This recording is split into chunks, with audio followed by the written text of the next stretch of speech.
Hey guys, guess what? I did not. Oh my gosh, my father's texting me. What's going on, guys?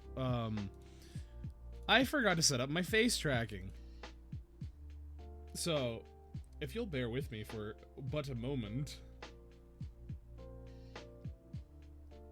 How's everyone doing? It's good to see Novum. It's good to see Kitty. Also, Kitty, thank you for the follow. I've heard nothing but good things from your husband. Where we're going, we don't need faces. Prove it. Alright, hold on. Oh my gosh.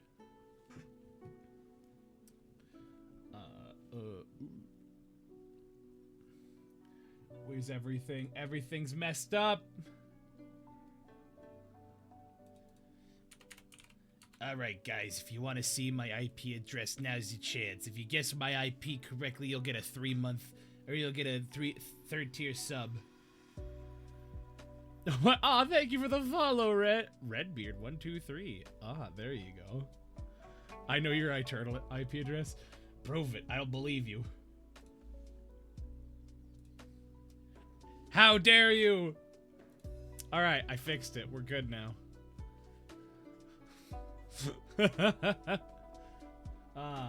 It is a good day today. On a side note, guess what, guys? That Dr. Pepper last night, I should not have had that because that screwed up my ability to sleep, and it was not fun. So, that's all I have to say. I like soda, but boy howdy, not when it interferes with my sleep. Will you join in drinking if I hydrate, redeem hydrate? Oh, I need to get a drink. Hold on. Chat, it's your stream.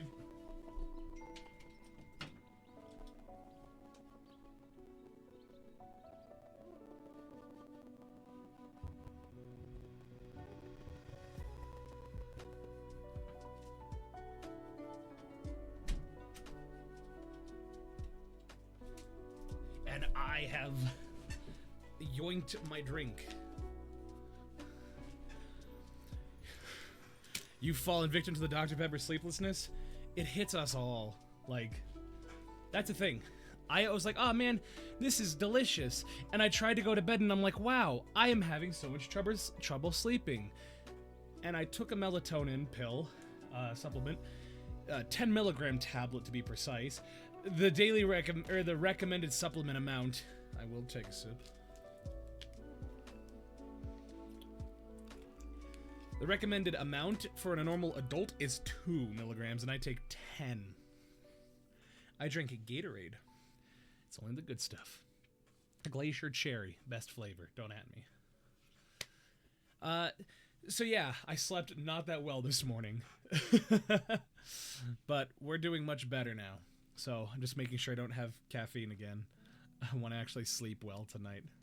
Because it's funny, you can actually really feel it in your system when you don't have caffeine and you try to go to bed, because when you get tired, you really get tired. So, anywho, it's the only thing worse is the mellow yellow non-mellowness. I don't know what that means. What do you mean, the mellow yellow non-mellowness? What is... Anyway. Guys, today is a special day. Why? Because we get to have the VOD. And nothing is more special than getting to talk with a random person that you barely know unless they're your partner. Drank a mellow yellow and was no longer mellow. You get the zoomies. Freaking love the zoomies. Spending 2 hours talking with a random person you've never spoken with in length before. Except some of my guests I do. And thankfully I've gotten to work with our guest a little bit for some voiceover work. So I'm excited. A little bit of some news. Two things. A reminder: tomorrow, be sure to stop by at 6 p.m. Mountain Standard Time as we review and we see the fruits of all the wonderful voice actors' labor.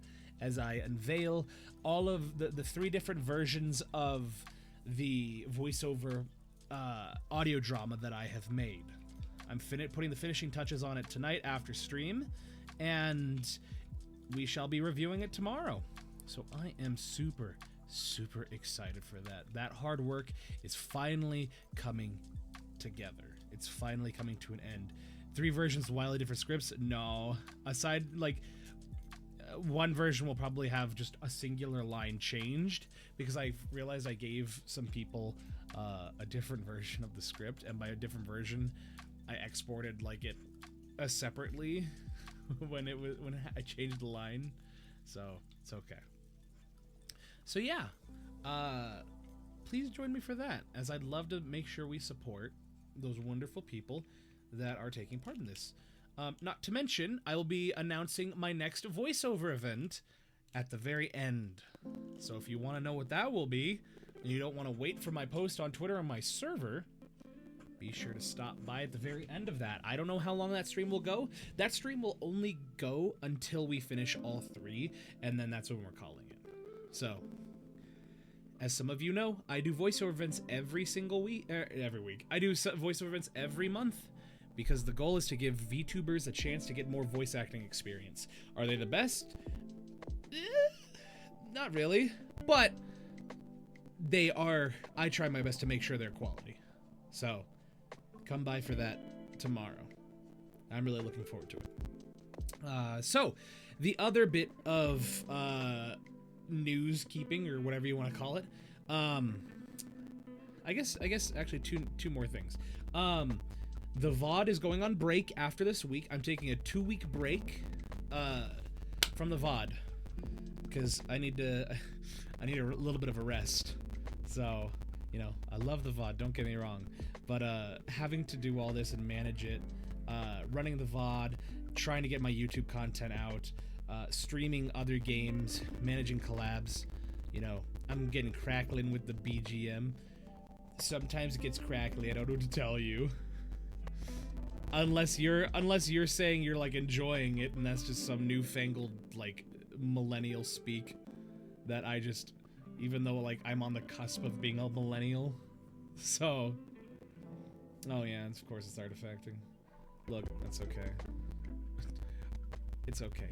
It'll do that. Artfully cracking. So the VOD will be going on a 2-week break. We should hopefully be returning midway through November. With that,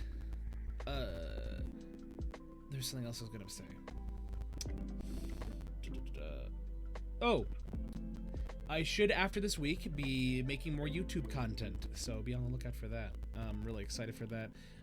Been conducting some interviews with some people to get some information so I can have the most accurate and best content you can. I make YouTube content. I do make YouTube content.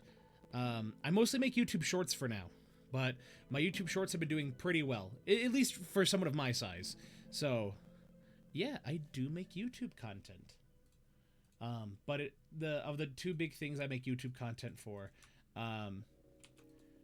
I post all of the VODs of my streams there, and especially of the VODs of the VOD.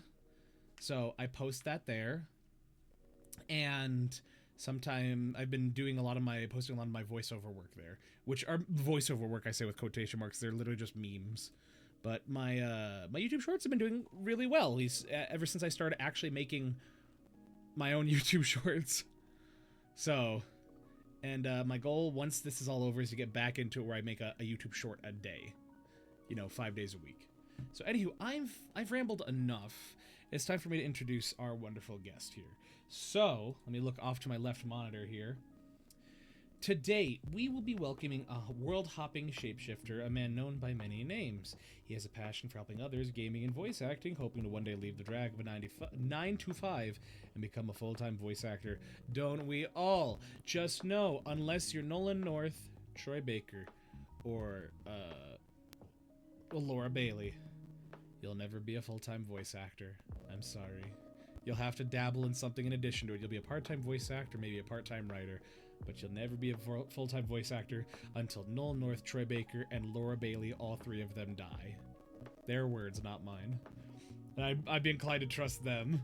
I'll be a part-time shark and part-time VO. There you go. That's the way to look at it. He has a lovely wife named KittyPants, but you can actually find them in chat, and an eccentric daughter named BuggyPants. It's the Pants family. Isn't that fun? His name may be Icy, but he is one of the least cold people you will ever meet. So please join me, and I realize my stream deck is not swapped to my stream layout. Perfect. Please join me in welcoming to our world, the one, the only, IcyPants. Kitty, I think you're a little biased. That's all I gotta say. Maybe just a little bit. Icy, how are you doing today, friend? Oh, I am doing very swell. How are you? I'm doing better. I am, you know how busy I've been. Oh, yeah. But it's okay. It's all coming to an end tomorrow. So, and I'm excited for I hope that. you enjoy your 2-week break.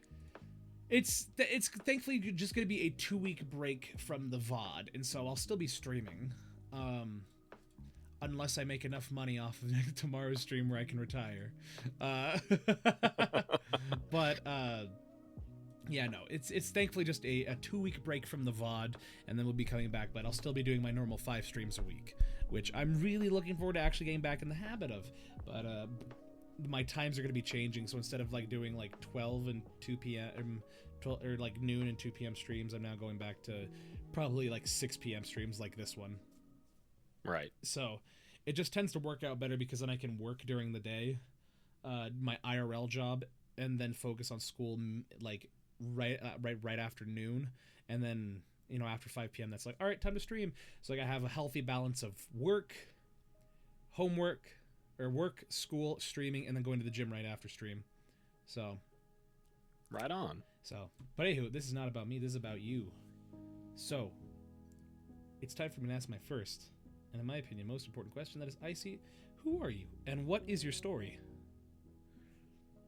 So, I am IcyPants. I'm a variety of YouTube streamer. I'm a world hopper and shapeshifter. I take the form of whatever dominant life form is on whatever world I'm on, and my most recent form is obviously that of a dragonborn. My aspirations basically are just to go from world to world and help as many people as I can, maybe spread some wholesomeness. Picked up streaming to kind of help people like escape from the world, because it's kind of dark enough as it is, and so I try and make people laugh, make people smile, maybe forget about life in general for a few minutes. Mm-hmm. And what brought you to this, like, specifically? What drives you to stay, besides just being a trying to do good, being a force for good? Because some people, they also have some more personal motivations, unless it's all entirely altruistic. I honestly, what keeps me going is just like the connection that I have with my audience. I am in a unique position right now where I'm not flooded with hundreds or thousands of viewers, but I have more than I just have right now 10 to 20 people will show up to my stream, and I can confidently say that everybody who comes into my stream, with the exception of new people, I know what's going on in their lives. I can connect with them, and we can share sharing our stresses, sharing our wins, and just kind of connect in that fashion. And that's honestly what keeps me coming back to the old computer to boot up stream. Yeah, I mean, at the end of the day, I feel like you're nothing. I mean, it's mostly a fact. Is you're nothing without your community. I mean, right? That's you're not, a country is nothing without its people. A family is nothing without just the family. And so it's very ye old pooter. Exactly. Ye old pooter. It do be like that sometimes. But yeah, how do you try and foster that community, especially with a more unique model, I will say. Don't commit as much to the more animal variety. Yeah, so to answer your question, I typically, whenever I stream, I will take time, even if I have to pause the game to talk to my audience, I will do so. And or I'll just like fly around in circles if I'm like playing World of Warcraft and I don't have anything better to do. I'll just like fly around doing nothing and just have a conversation with my audience, which I feel like not a lot of streamers take that kind of time to talk with their audience and make sure that they're actually doing okay. Because I mean, like, I'm one of those people that, like, you know, if I ask you, hey, are you doing okay, I don't expect to get a yeah, I'm fine response when things aren't really fine, because it's like, oh, he doesn't really care about my problems. I really genuinely do care, and I really do genuinely want to you know, hear and help. And I've been the therapist friend for my entire life. And it just kind of has, you know, stuck with me and kind of grown with me. And then to answer the other portion of your question, I went with this model. I did have a human model that was a 3D model before this, and it was just like your standard anime protagonist type person, white coat, green eyes, red hair. And the 3D model, like, it wasn't as expressive as I wanted it to be. It couldn't do as much as I wanted it to, and so I ended up commissioning a very lovely individual by the name of Sweet Develli, and she took it upon herself as a personal challenge, because like she had never seen another Dragonborn model, let alone, there weren't a whole lot of non-humanoid VTuber models at the time for her to take reference with. And she was able to come up with this model.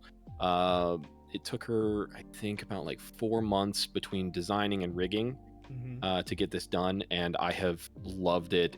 I even just recently commissioned her for a new outfit for it, for the Halloween, and I'm going to be using it for more than just the month of October. So nice.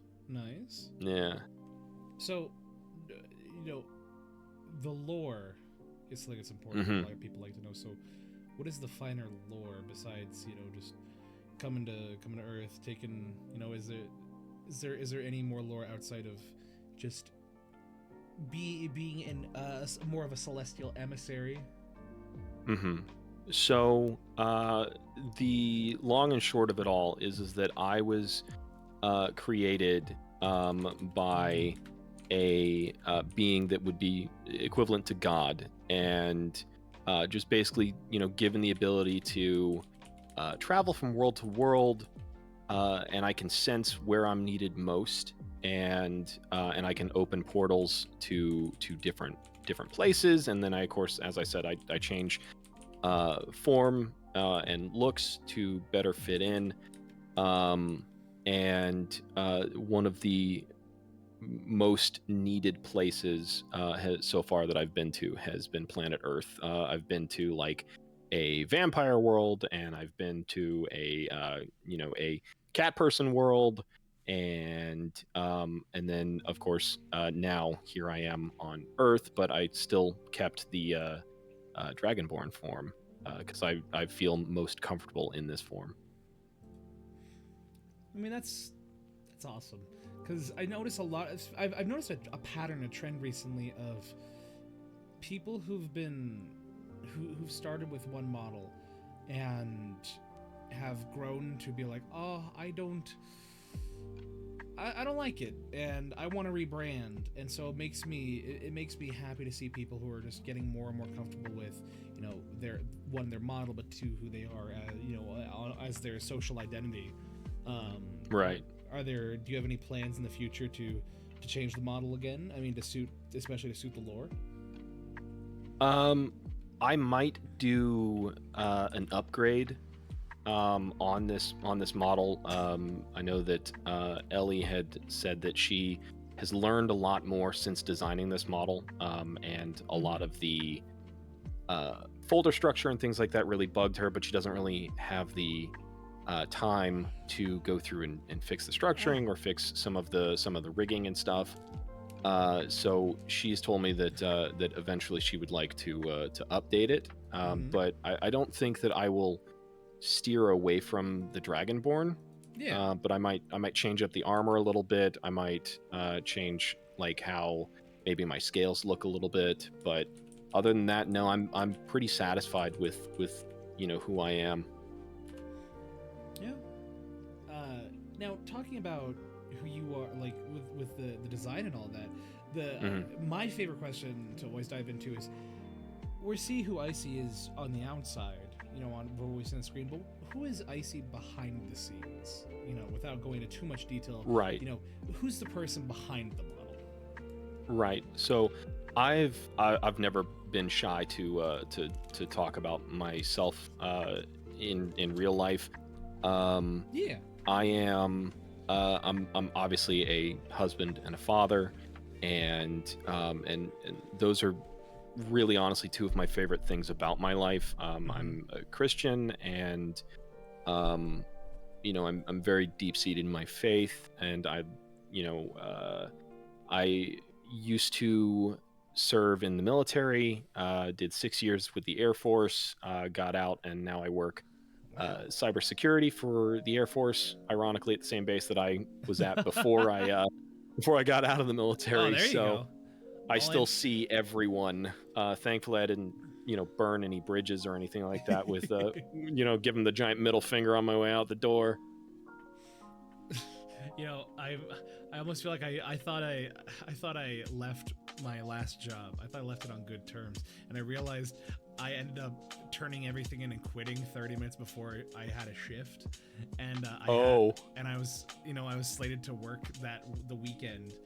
And I was like, I was being so cordial. I was like, thank you for the time. Thank you for the experience. I'm so appreciative of everyone here. I'm not leaving because I don't like the job. I'm only leaving because I need to focus on school right now, but I'd love to come back. I thought I left on a great note. And I come to find out when I called the store to be like, hey, where's my last paycheck? And they're like, oh, it's you'll have to come in to get it. I'm like, oh, okay. On a side note, if I was to reapply again, which I'd really like to, how would I go about doing that? And the guy was like, to be honest, you did kind of leave without telling us. You didn't even finish your shift. So I don't know if you're likely to get hired again. I'm like, all right, cool. Well, I guess I did dodge a bullet there.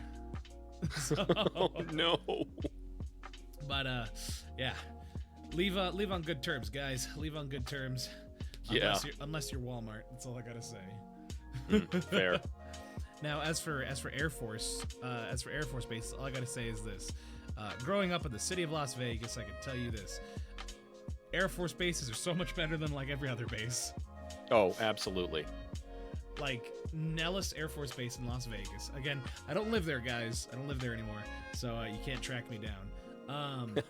Nellis Air Force Base is one of the biggest Air Force bases in the country, if not it's one of the biggest ones in the world. But that's also because the Air Force Base itself was a very important base that was used during World War II, as it was, relatively close to the Pacific Ocean, going all there.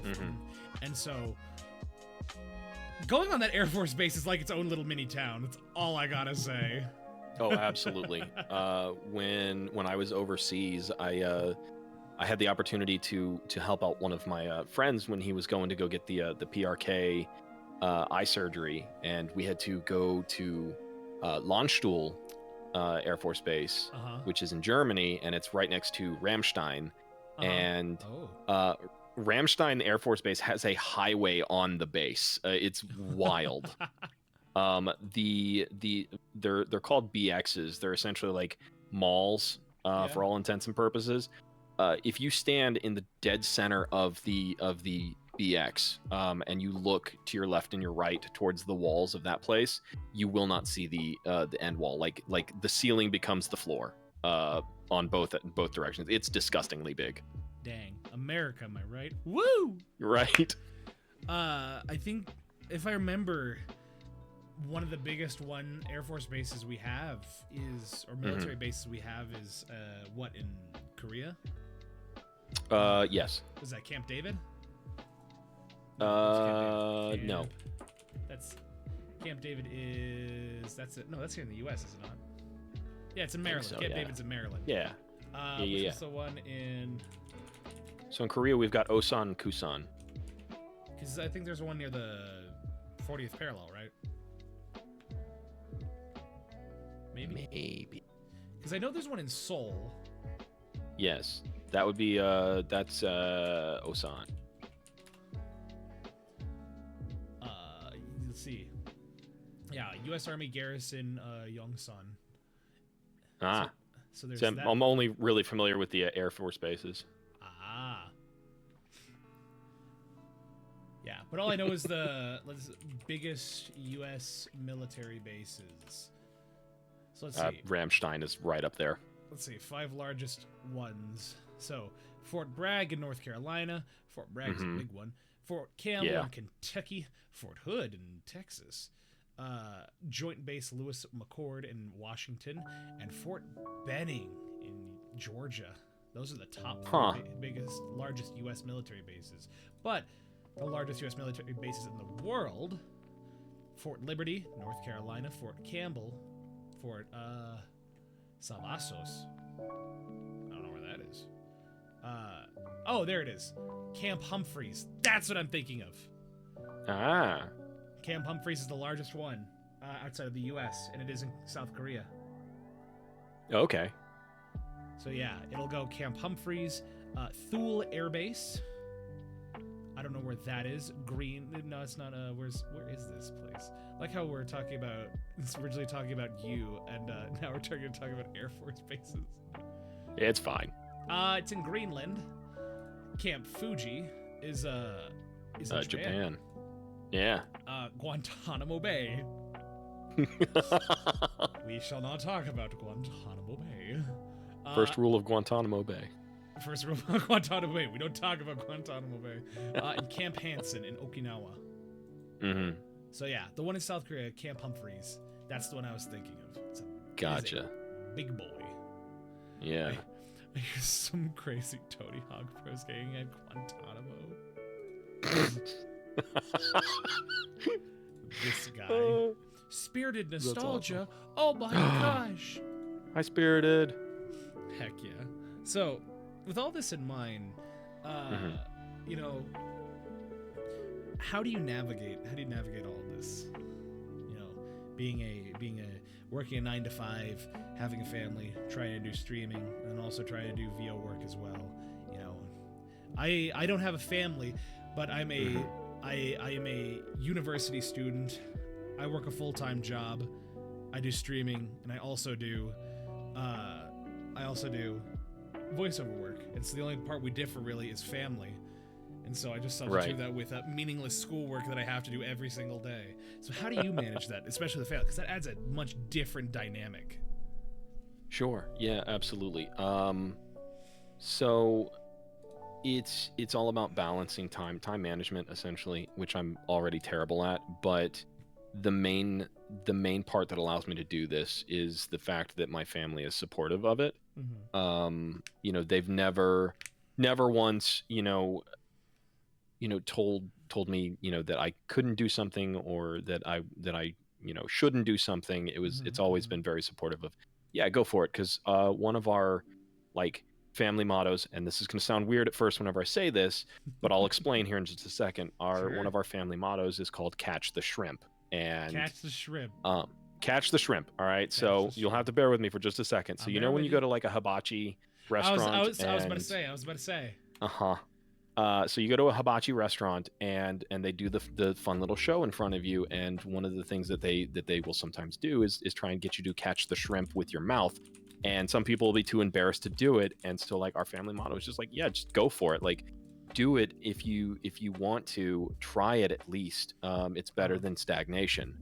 Yeah. So it even as far as just shooting after this voiceover stuff for becoming a voice actor eventually. Yeah. I spent years reading stories to BuggyPants, and Kitty was just like, "Hey, you're really good at making voices. You should consider doing voice acting." And I was like, "You're just saying that."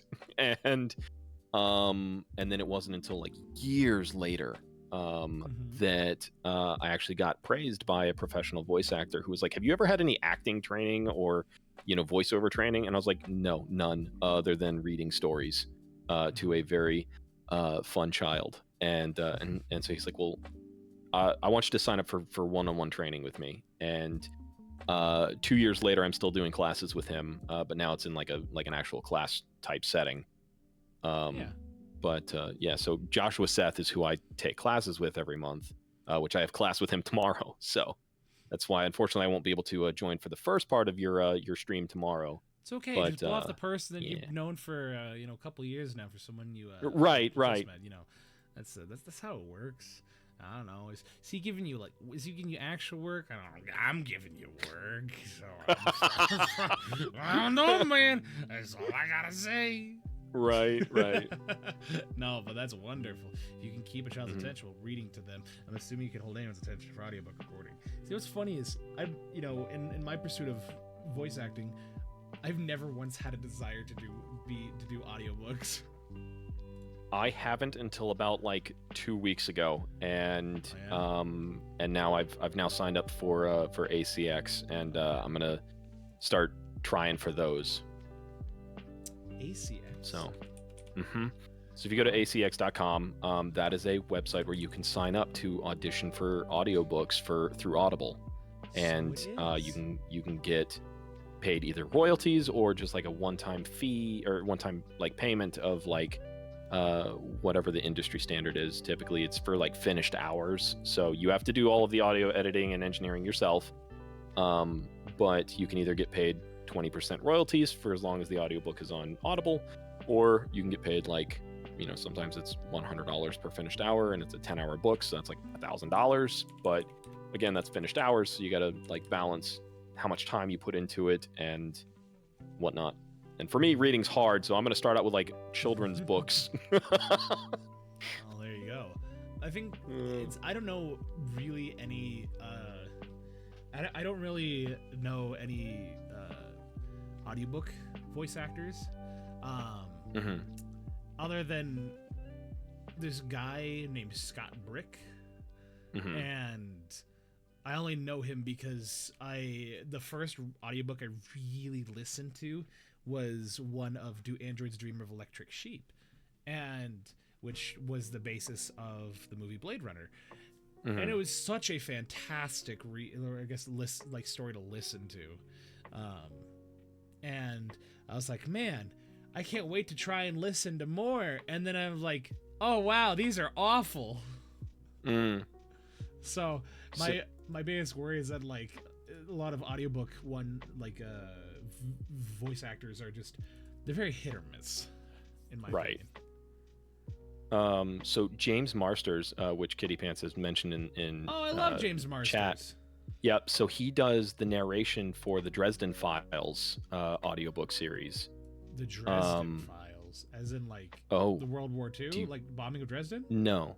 Let me. Okay, we went in two separate directions. So, consider this.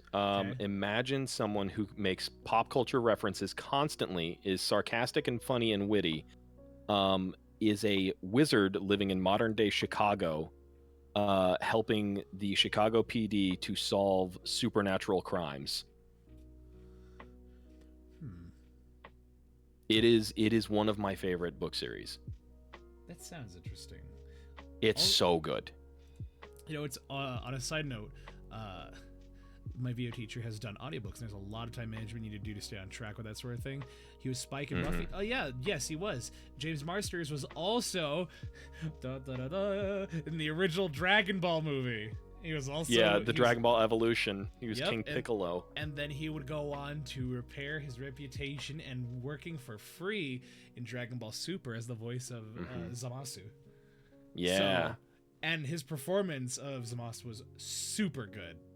Oh, it was phenomenal. I actually watched a podcast recently from the cast of Smallville where they were talking to him about that. Yeah, he was so like sad that a lot of the Dragon Ball Z fans do not like that movie, that he really wanted to audition and work on that project for DBS, that he won because he was a union actor. He chose to work under a different name, and two, he did not accept any payment because again it was one, a non-union job that he was doing, because a lot of the anime stuff, that's all non-union work. Yeah, and it also pays the lowest too. It does, and that's why the real money is being made as a writer or an engineer. Not because they pay well, but because it's consistent work. Right. So, but you know, hearing how much he loved doing the project and trying to repay his fans for just having to deal with Dragon Ball Evolution is very, very inspiring. Does your own voice recording ever humble you? Yes. Well, consistent if you get with a proper studio as an engineer. That's what I'm saying. If they hire you as one of their in-house engineers, you're not an unpaid intern if you're hired to work as a staff member for the company, because they will pay you forever. So, but yeah, voice acting it's. I love talking about it, but at the same time, it's hard to talk about it because, at least in my experience, people try and gatekeep, and they try and become the supreme authority on everything. And that's why, like, whenever I try and give my advice, it's always, hey, this is my thoughts and opinions. I am in no way the right opinion on this subject. You can talk to plenty of other people. Here's just my 2 cents. You know? Oh, absolutely. I mean, like, I'm actually starting up like little classes, I guess you could call them, in my Discord, where I'm going to be hosting once a month, where I kind of talk about my experiences. We do some script reading, and we might talk about like a generalized topic that I feel like is not knowledge that's normally just like out there talked about normally, like the ins and outs of like I don't know. This past week we just kind of did introductions, but I intend on doing like classes in the future of like voice control and marketing and things that you would normally like get from like a paid class, because one, I'm by no means a professional actor, but 2, I know that there are a lot of people out there that want to be able to do this and not have money to pay for it, may not have the equipment at the time or anything like that, but they just want to know how to get started. Because when I first started, I knew nothing, absolutely nothing, and it felt like I was like standing on the edge of the Grand Canyon, and like on the other side was like voice acting, and I was like, how do I get there? And I just like didn't know where to go or what to do, and I felt like the only like doing research online, like you would find your websites like, oh, here's a free class, and it's like an hour long of like, this is how you get started. Buy a microphone. All right, now buy my class. All right, well, yeah, and that's one of my biggest pet peeves, is like how I would sum up. Voice actors can either be the coolest people or the most insufferable people you've ever met. Because in my experience, trying to ask a voice actor for advice is like pulling teeth. Especially professional voice actors. Trying to talk to them about voice acting and, get advice on that it's just like pulling teeth. And I honestly am appalled by those who are in the industry, but approach it with such an elitist sense. Because my biggest thing is, what do you know what the one question that professional voice actors hate to be asked? No. It's the most common question that people always like to ask. I have no clue. I'm sure that I've probably asked it accidentally. It is, how did you get into voice acting? No! How did you get into it? How did you break out into it? Right. And that is a question that a lot of very professional voice actors hate to listen to. And it's because the thing is, in their opinion, it's, but if what is the point of me telling you if every experience is going to be different? Right. Every experience is going to be different. So I have no reason to tell you. When in reality, it's like, I don't want you to know how I got into it, because then you're going to try and follow the same way and try and take my job. Correct. Yeah. And in my eyes, Go ahead. No, I was just gonna say, yeah, I totally could see that line of thinking with a lot of them, and you know, and it's that like elitist style mentality that I don't ever want to be a part of. I don't ever want to fall in that, which is why I'm doing what I'm doing. Mm-hmm. That's why that's why I host these events. You know, I've been doing this for a few months now, and I love doing it. It's so much fun because I've met so many cool people. I've taught so many people. Like the amount of individuals I've done recording sessions with who say, "Hey, I've never done this before," you know. So pardon me if I'm just not as good as you expect. I'm like, dude, you know, you're here. I chose you for a reason. You know, that's what these are for. I'm not taking the best and the brightest. I'm taking those who want to learn and those who want to do better. And well, shoot, I mean, like just the other night when you and I were doing the voiceover stuff for your Halloween thing, you know, I've been doing these classes now with a professional for 2 years now, and I've recorded myself a bunch, but like, you know, there were multiple times where like, you know, you definitely like coached me and guided me and definitely helped me through the read a lot, which I was greatly appreciative of. Oh yeah, no problem. Like, and that's the thing is that, again, I'm by no means the bastion of truth and authority on voice acting. You know, far from it. It's my fundamental belief that we all have something we can learn from doing all of this. It's and that's the thing. It's performance acting. I've been doing acting for quite a few years. I've done many different theater projects and on-camera projects for, you know, short film commercials. You know, I've done definitely not done Broadway, definitely not done off Broadway, but it's like, you know, very, you know, nice big local productions in my city. And so I thankfully have experience in acting, but at the same time I also understand there's a lot for me to learn too. And so, you know, there are times where I'm like, oh, you know what? The person who's in the booth, who's recording with me, and they're teaching me stuff, I'm like, I didn't think about that. That's really smart. That's really good. And so, you know, it is a funky thing when you see people who are in those positions who take it for granted because of the, you know, if you're Troy Baker, what do you have to fear? You have the most generic voice imaginable, and you're getting work, and you're worried that some like small-time person is going to take your role? No. Yeah, you know? right. No shade to, well, actually all shade to Troy Baker. Sorry, I find that man to be a dickhead. Yeah. I say that even though I have his autograph on my wall.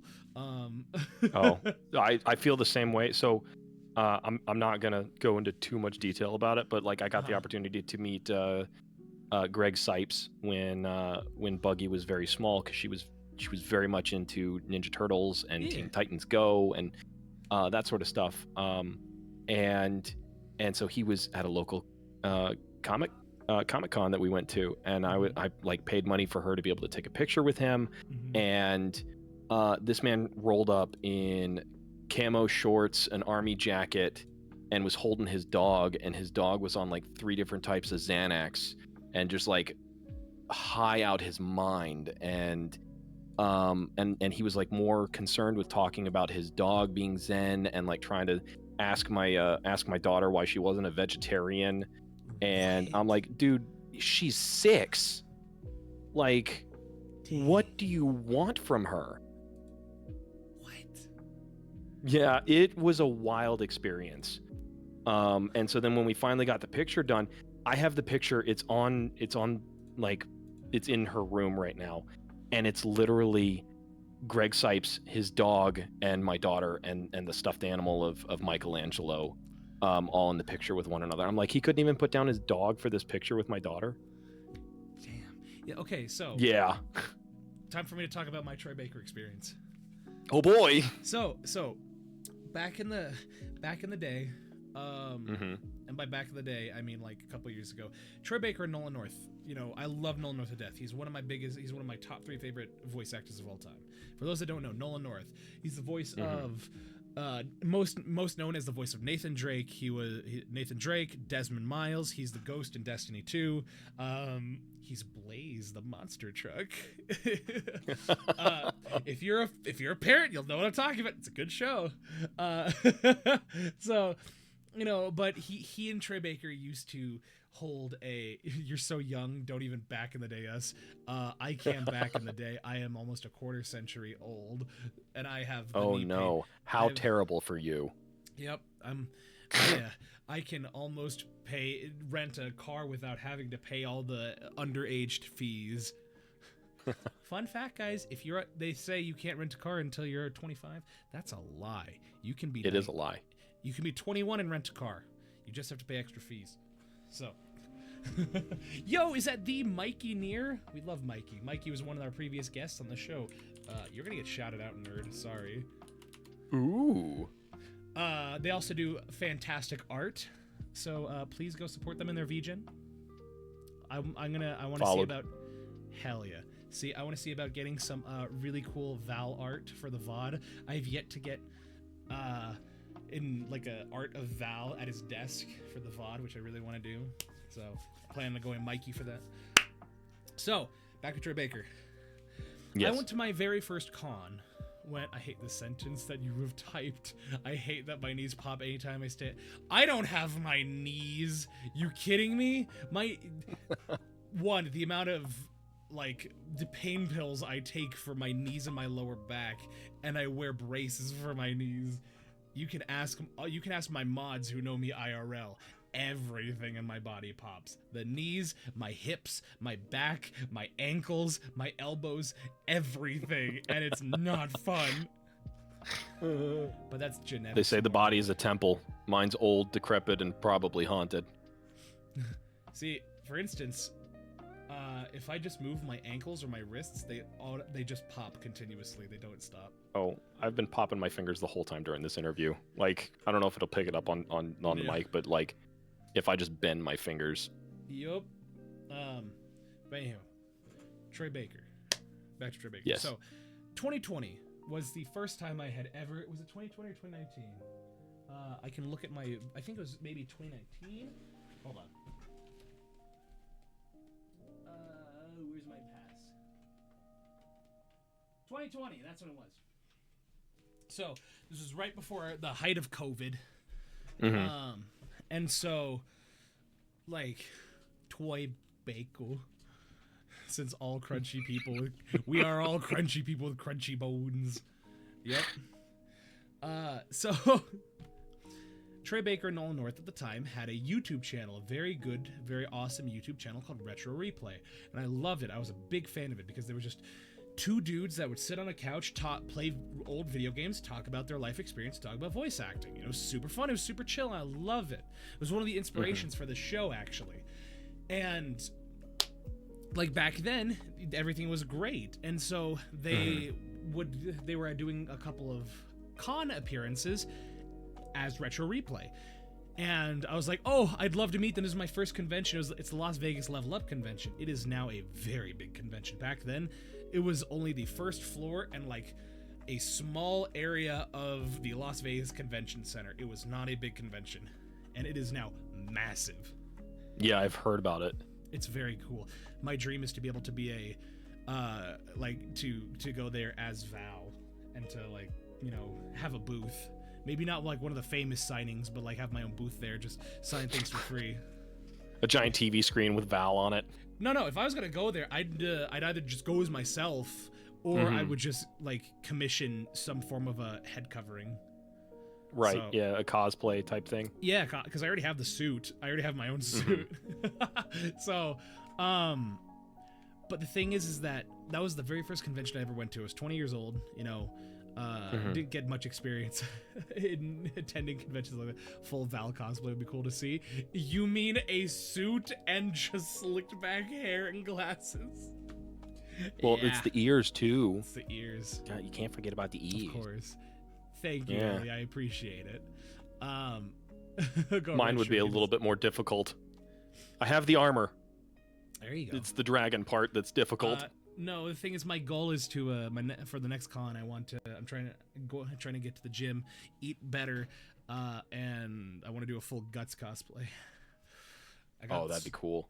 I'm talking with my buddy, his brother-in-law is a metal worker, and so we're like, we're gonna see if we can get the metal sword. So, ooh. but it might be probably made of it'll be the height and like the size of it, but it would probably be the sword would be like made of aluminum. So it's like, it's there, but it's not heavy. Right. It's aluminum. Aluminum's not dense. It's basically imagine having a bunch of soda cans. Yeah. So, Dr. Pepper. That's a fantastic idea. The Dr. Pepper Dragon Slayer. No! I hate everything about that. How dare you throw the Dr. Peppers at a time like this? We're in a time of crisis. That's funny. And yet you have the audacity to throw it? For shame. So. Troy Baker, yes. Troy Baker. Toy Baker. Yeah. So, I went to the convention, and there wasn't that many. There was a little bit of some people in the line. You were Pepsi Man, but if you're a Pepper Dragon, I hate that. I hate this so much. There was not a lot of people in both of their lines, and so I waited in line for Troy Baker. And this is my first convention. I'm like, oh, they'll just have some merch that they'll sell at the table. Like some merch, some pictures, some posters or whatever. They'll sell that at the table. Because when I went to a previous other voice actors, they had stuff. Like heck, the only Funko I've ever bought, I have oh wait, my shelf is over here now. I have 6 Funko Pops on my shelf, and only one of them I bought. I've only bought one, and the rest are gifts. And so I bought that Funko Pop. I got that signed by Rico Fiordo, who does the voice of Mirio Togata in My Hero Academia. He plays Taiju in Dr. Stone, and he plays one other character. But love that guy. He's super cool, super nice. He was the first voice actor I'd ever met. And, I mean, heck, I was, at the time, I was a young, wee little lad, and I was just like, he's like, so, what are you doing? I'm like, oh, I'm going to be going to school, and, I want to be a voice actor and I'll be an audio engineer. He's like, oh, that's awesome. He's like, do you have acting experience? I'm like, oh yeah, I've done acting for years. He's like, oh, have you done musical theater? I'm like, yes, I love musical theater. One of the best productions I did was one of Sweeney Todd. He's like, Sweeney Todd, attend the tale of Sweeney Todd. And we started singing that together. It was like so much fun. I'm like, that is what I want to be as a voice actor, as I'm meeting people. Right. And he even gave me a discounted price on the Funko Pop too, because it was $60. It was, I think, 20 for the Funko and 40 for the signature. And instead he's like, I'll give it to you for I think it was 25 or 30. And I'm like, okay. He's like, yeah, sure. He's like, go for it. He's like, keep me updated on your journey. I'm like, okay. And so I haven't reached out since. I doubt I would, but it's one of those things like, first time, that was awesome. And so I expected every other interaction with other voice actors to be the same way. Right. Standing in line for Troy Baker, and I go to see that he doesn't have anything on his table. And mind you, his is one of the most expensive autographs there. I think it was $40 at the time. And because I walked up and all he had were the flyers.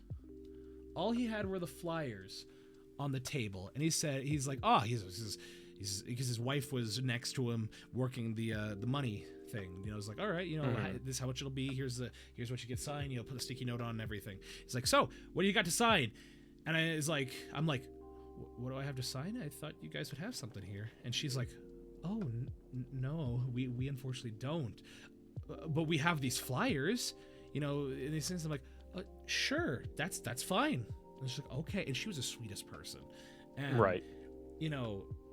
Walked over, and the thing is, I paid for an autograph. I paid for a photo. And I walked over, and, at first it was like, he's like, nice to meet you. He's like, so, what brings you here?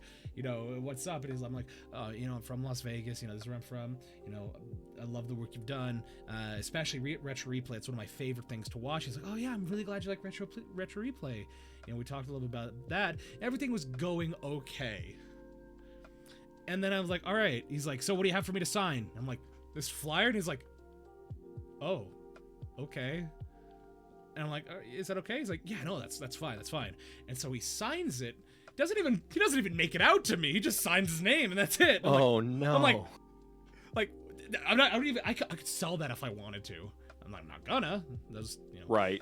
And so as I'm standing there, I'm like, he's like, all right, well, thank you. I'm like, oh, but I also paid for a photo. He's like, oh, okay, yeah, let's take this photo. And so he's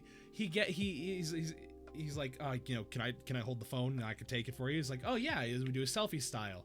And so we take the photo, both smiling, it looks okay. And then I say, hey, because I noticed my brother was with me. My older brother was with me, and, you know, he wasn't planning on doing it. Like, he didn't really have the money to buy things there. He just wanted to come to the event and, you know, and see it. And so I realized I'm rambling a lot. I do apologize. You're good. No worries. So I motioned my brother. I'm like, hey, Mr. Baker, is it possible to get a photo with me and my brother? You know, and he's like, sure, fine. And so, like, you could see him smiling, like that fake smile on the first picture, but when it was me and my older brother and him taking the photo, there was like no smile on that picture. Oh, it felt like the soul, like his soul just got sucked out of him. Oh. And I said, that's unfortunate. And I said, oh, thank you so much. I really appreciate it. He says, yeah, okay. And I turn around. Oh. I'm like, what was that? And like, I've looked up to Troy Baker for quite a few years. You know, one of my favorite games is BioShock. I love BioShock Infinite, and he's such a good voice actor, and that came out in 2013. And so just to hear that, especially as somebody who's wanting to do voice acting, just that crushed me. Crushed me. And then I was like, oh wow, that sucks. And then my brother was like, hey, no, don't worry. Let's go to Nolan North. He's right there. And we stood in line for that. Line went quick. I went over. Same thing. He also didn't have anything to sign except for the flyers. Except when it was also his wife that was there. And so again, wonderful person. And so as soon as the person was done, he's like, Nolan North immediately walks around the table and says, hey, how's it going? He's like, my name's Nolan here. My name's Nolan. You know, how are you doing? What's your name? I'm like, oh, my name is like. I'm like, it's such a pleasure to meet you, Mr. North. He's like, don't call me that. That's my father. Just call me Nolan. Just call me Nolan. Right. And heck, he even made a cheeky little reference to his show Retro Replay, which he loves giving terrible advice on that show.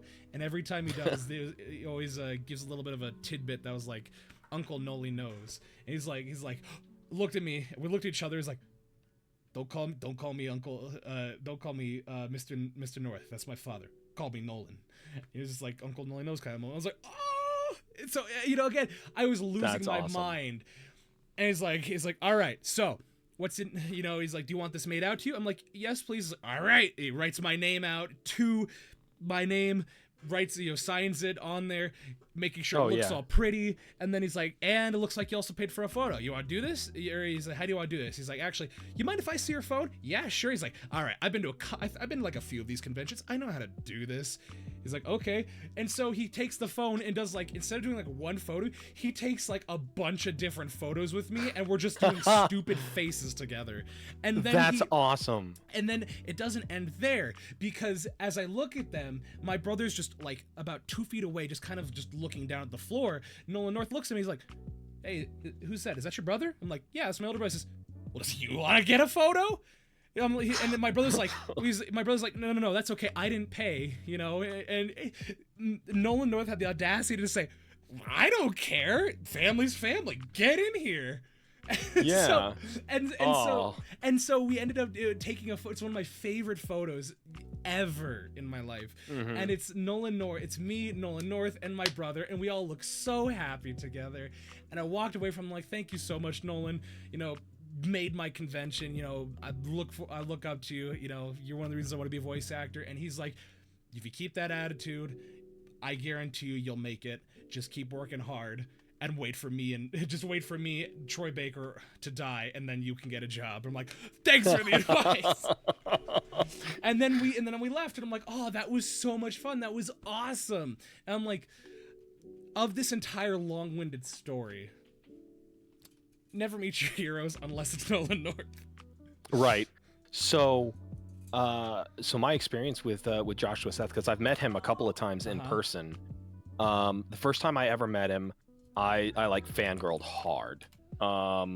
And so then like he one of the things that he does at conventions is he doesn't charge you unless you buy one of his prints to sign. He will sign anything you bring to him. That's the dream right there. Yeah, and so like he'll just sign it and be like he'll make it out to you and whatever. And if you're like a fan of Digimon, he'll like write your name and then write Ty saying like Digivolve or whatever. And the first time that I met him, I had paid for an autograph and then a photo with him, and like it was me, Kitty, and Buggy, and we were all in this photo together. Like we didn't have to pay separately. He was just like, all right, come on everybody, let's go. And we all took a photo together. And then the second time that I met him in person was after I had been in his classes for a while.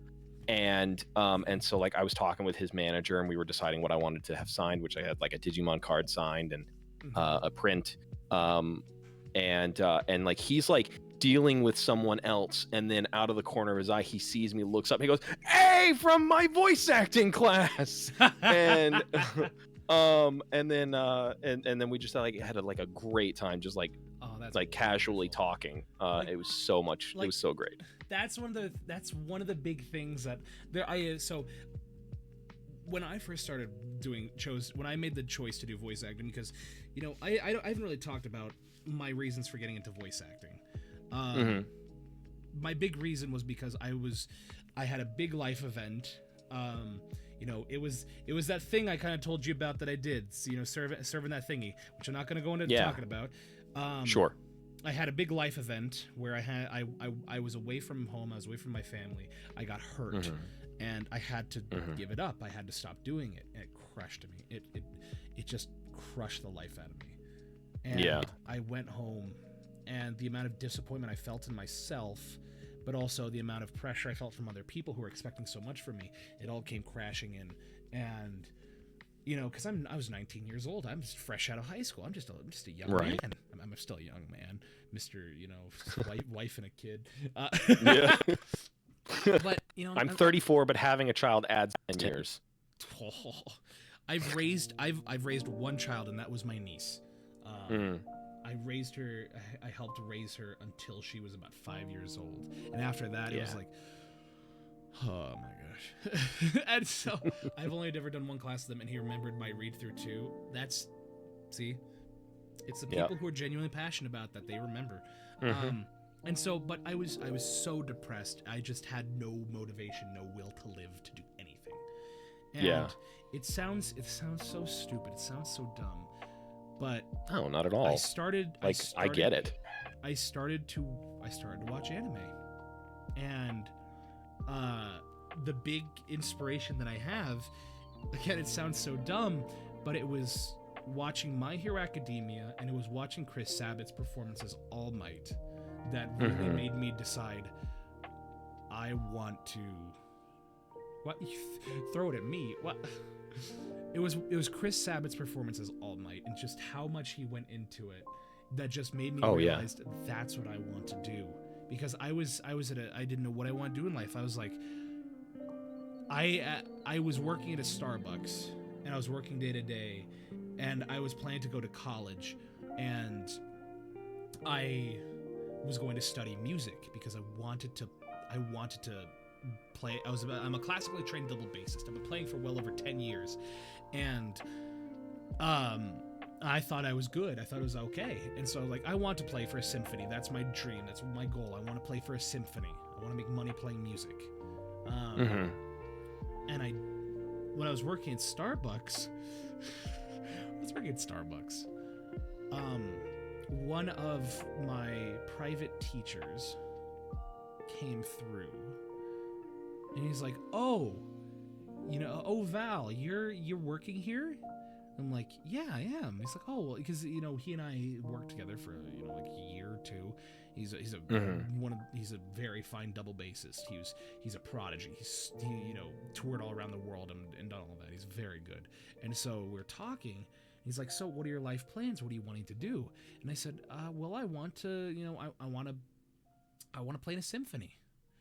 I want to do that, and I want to go to school, and I want to do that." And he goes, "Oh, you want to play for a symphony? Do you still currently play or do anything like that?" I'm like, "I practice every other day, and I try to." He's like, you're not gonna make that. You're not gonna. He's just right there in the moment. He just said, I'm sorry, but you're competing with so many other better people that are doing it every single day, that are just 10 times better than you. I've worked with you. I know your skill level. You're not gonna, unless you start now, unless you just really hammer it, you're not gonna get in. And he played. I don't know if he still does it. He played for the Las Vegas Symphony Orchestra. So yeah, and he's just like, it's not gonna work. And I was like, I'm like, oh, okay. He's like, but my buddy, who, you know, is playing every day, you know, has taken several master classes and taught with a lot of people. You know, he got a scholarship to a different university and he did it. And so he's like, he had a better chance than I did. And at just that moment, I was like, oh, okay. Here's your venti iced upside down caramel macchiato with extra caramel drizzle. Yeah, right. I will see you later then. He's like, okay. Okay. I'm not gonna go in the back room and cry. He's like, are you okay? I'm okay. I'm okay. And I'm like, you have a wonderful day. He's like, okay. And he just walks out the door. I'm like, shift supervisor, can I go in the back? I need a minute. He's like, sure. He's like, sure, bud. And I'm like almost breaking down, crying. He just goes, sure, bud. Whatever floats your boat. Oh. And I'm like, okay. And so I ran back there. I'm just like, I called my mom. Like, I don't know what to do. I don't know what to do anymore. Just hearing that, I'm like, what do I do? The walk-in freezer's a therapy room. Oh yeah, for real. Especially when you're young and people tell you that you can do anything, but being told you can't do something from someone you look up to is devastating. Yes, it is, Mile. You'd have to have financial stability and back and just throw yourself into all. Yeah, and so like I said, in that moment, I was lost. I didn't know what to do. And sitting in my room, you know, living with my parents, I'm just starting to watch anime. And because I hadn't really watched as much anime as I used to, and I kind of stopped. And in that moment, I picked up My Hero Academia. I started to watch it. And from that point on, I saw those performances. I'm like, that's what I want to do. I want to be the greatest voiceover actor who's ever lived. That's my goal. That's my dream. That's what I'm doing. I want to be famous. I'm going to be the best one that ever lived. Plans changed. I'm no longer in my. So while that'd be nice, I realized I don't want to be the greatest voice actor who's ever lived. I want to make English voice acting the best it's ever been. Right. You know, I want to make me being a voice actor open for everyone to do. And yeah, it's a goal. Like I said, it was a goal. And so it was more, I was like, you know, if I'm gonna pursue a dream, I'm gonna pursue the biggest, hardest one I can do. Right. And then I swapped it and I realized I want to work from the inside out. I want to make English dubs reputable. I want them to be, you know, people to take them seriously. Right. And that's my goal. Because, like, I mean, Kitty and I have been watching a couple animes that the English dubbing has actually like been really, really good. Yeah, it's getting better. There's surprisingly still plenty of bad ones out there. Oh yeah, absolutely. So, but like, I've met quite a few professional voice actors in my life, and I can tell you, like Zach Aguiar, who does the voice of Tanjiro in Demon Slayer. He was cool to meet, but he charges so much for all of it. I have his autograph, I have a quote, and I have it done to me. I had to pay 3 separate prices for all of that. And I brought my own poster to have signed. Oh my gosh. And so, but the thing is, he was really kind about it, but he also had the biggest, like, fake smile and attitude. And I don't blame him. He was very big at the time. And so, you know, it is what it is. I don't blame him in the slightest. It was one of the things I was like, oh, hello, it's a pleasure to meet you. What's your name? And all this, it's just like, it felt so fake. I could feel all of it, and it was the funniest thing. I'm like, okay. And it was at that point that I realized I don't want to get any more autographs from voice actors anymore. I'm wasting my money. I wouldn't mind taking a picture. I think taking pictures of them is fine. But Sure. it's like the Rob Williams bit of they're just a NASCAR. You're just a NASCAR at that point, having all of your sponsors. Yeah. So but yeah, I will say, favorite one I've ever met, wonderful man. His name's J. Michael Tatum. He's the voice of Ervin Smith in Attack on Titan, Okabe Rintaro in Steins Gate, Tenya Ida in My Hero Academia, Sebastian Michaelis in Black Butler. Very cool dude. I've met him. Yeah, his speech in Attack on Titan was amazing. It's so good. It's so good. It's so good. So it's funny because. Yeah. Oh, go ahead. I've rambled. I was just gonna say. I mean, like I'm very much the same way. Where like a big inspiration on my life when I was younger was Ty from Digimon, which is one of the reasons why I have the Crest of Courage incorporated into my model, which you see on my chest. Yeah. And you know, like that to me, like as a kid growing up, it was like, you know, I wanted to be courageous, I wanted to be strong, I wanted to be the leader that other people look to, not so that I could, you know, be full of myself type leader, but like just like somebody who was dependable and reliable. Of course.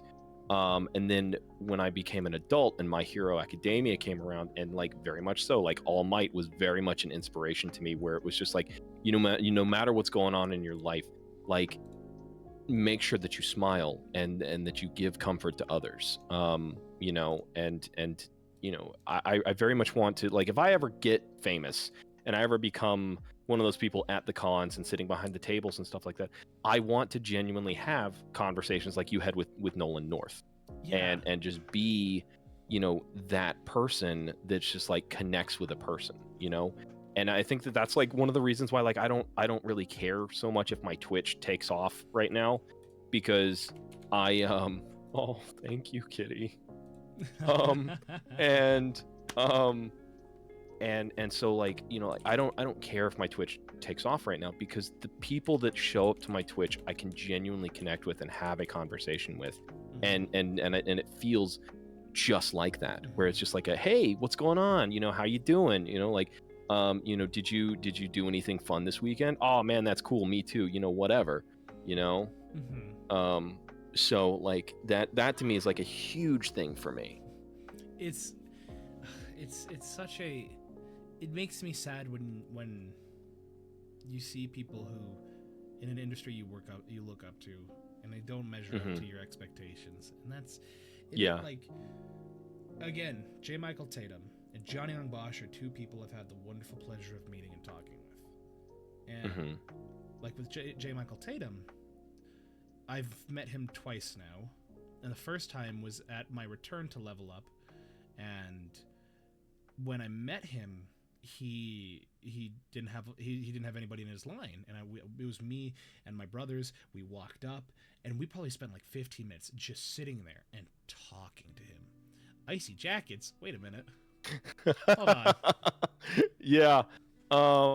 About that. So, we're not related. In fact, I didn't even know about his presence until about a year ago. No. But he's been streaming for years.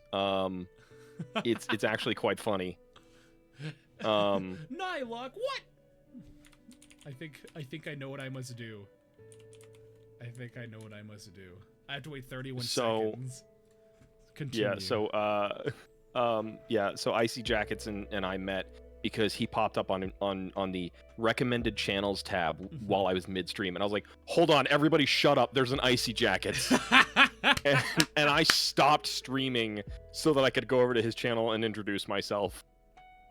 That is funny. It's a small world, man. Oh, thanks, Nylock. I appreciate that. The honesty, that honestly is what makes Ace Community so great. They're all amazing people who genuinely care about each other and us, and that's the best thing you can do with the community is foster that, not so much a familial relationship, but one of an empathetic relationship. Because I've seen absolutely. I've seen far too many streamers and far too many content creators who treat their chat and their community like a family, and it's just something you shouldn't do. There needs to be a boundary set, but you can have love and empathy and support with your community. Just don't treat it like a family. That's all I gotta say. My biggest advice. Oh, but yeah, it's the J. Michael Tatum thing. I'm scared of parasocialism. That's okay. Get even more scared because I'm making a YouTube video on VTubing and parasocialism. It's really fun. It's a really good script. Anyway, so J. Michael Tatum. Mm-hmm. I met him the first time. There was nobody. The Indra 5x0.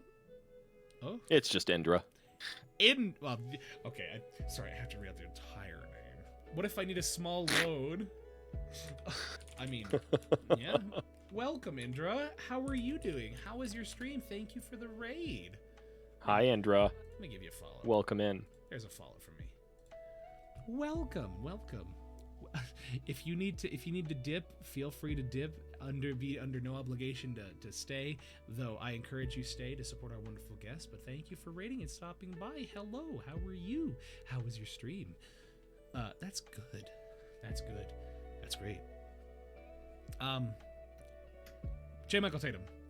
I need to. Yes. Sorry, I have a bad habit of when I get interrupted, I start what I was saying from the very beginning. Oh, thank you for the follow, Indra. I appreciate that. But yeah, I have a bad habit of starting from the beginning anytime I get interrupted. Can I get a couple hugs to share with some friends? Heck yes, Spirited. Wait, I got... Where is it? Oh my goodness. I can offer head pats. Aww. So, he had nobody in his line. It was me and my brother, so we walked up. We probably talked for like 15 or 20 minutes because nobody came up to his line. And, you know, in my opinion, he's such a legendary voice actor, writer, and director that I just streamed Monster Hunter for 8 hours today. Dang. Freaking love Monster Hunter. Better be Monster Hunter World. Then go, take care of yourself. Raid and run. It's okay. You know, no. It's like super late there too. Yeah. He's in another country. It's Monster Hunter. I don't blame you. So yeah, we sat there and we were talking forever, and it was just such a wonderful experience to talk about. And at the very end of it, we started to talk about jazz. As my community knows, I love jazz. I'm a huge jazz nerd, and that's awesome. And we shift from talking about voice acting to jazz, and so, you know, because I was like, oh yeah, I was just listening to some John Coltrane while I was waiting in line, you know, for you, and he's like, oh. You want to listen to John Coltrane? What's your favorite song? And I'm like, oh, I love his version of My Favorite Things. It's iconic. He's like, oh yeah, it's fantastic. He's like, have you ever heard his album A Love Supreme? I'm like, no, I haven't. He's like, all right, if I ever meet you again at a convention again, I want you to listen to that before then so we can talk about that. I'm like, oh, okay, because people started to come behind us. Like, I expect it. I'm like, okay, cool. So. This past year, in April, I went back home to Vegas, celebrate my birthday, celebrate, you know, go to Level Up. And so again, there was nobody in his line. And I walked up to him. And I'm like, oh, he says, hello. You know, hello, you know, call him Michael. Like, you know, like, hey, Michael, you know, I don't think you remember me. You know, but I don't think you remember me, but you know, we met 2 years ago because we had to take a break because COVID and all that. I was like, I don't think you remember me, but, you know, we had a really good conversation. We talked a lot at a convention where, aw, thank you for the follow, Spirited. I appreciate that. You're too kind. See, Nylock gets it. Love Supreme's okay. And Icy Jackets. Oh my gosh, you guys don't need to be following me. That's So I walk out to him, I say hello, and I say all that stuff, and he cuts me off and says, did you listen to A Love Supreme? And that's all because the thing is, all I said was, we talked a little bit about music, he cuts me off and says, all right, all y'all think you're funny, but supporting me, following me, you should be support Icy. Icy's the one to support. Joke's on you, they're already following me. Well, we'll unfollow and follow again. Oh, no! But yeah, he cuts me off, and he just says, and points at me, and he just goes, did you listen to A Love Supreme? And I'm like, yes, I did. He's like, I remember.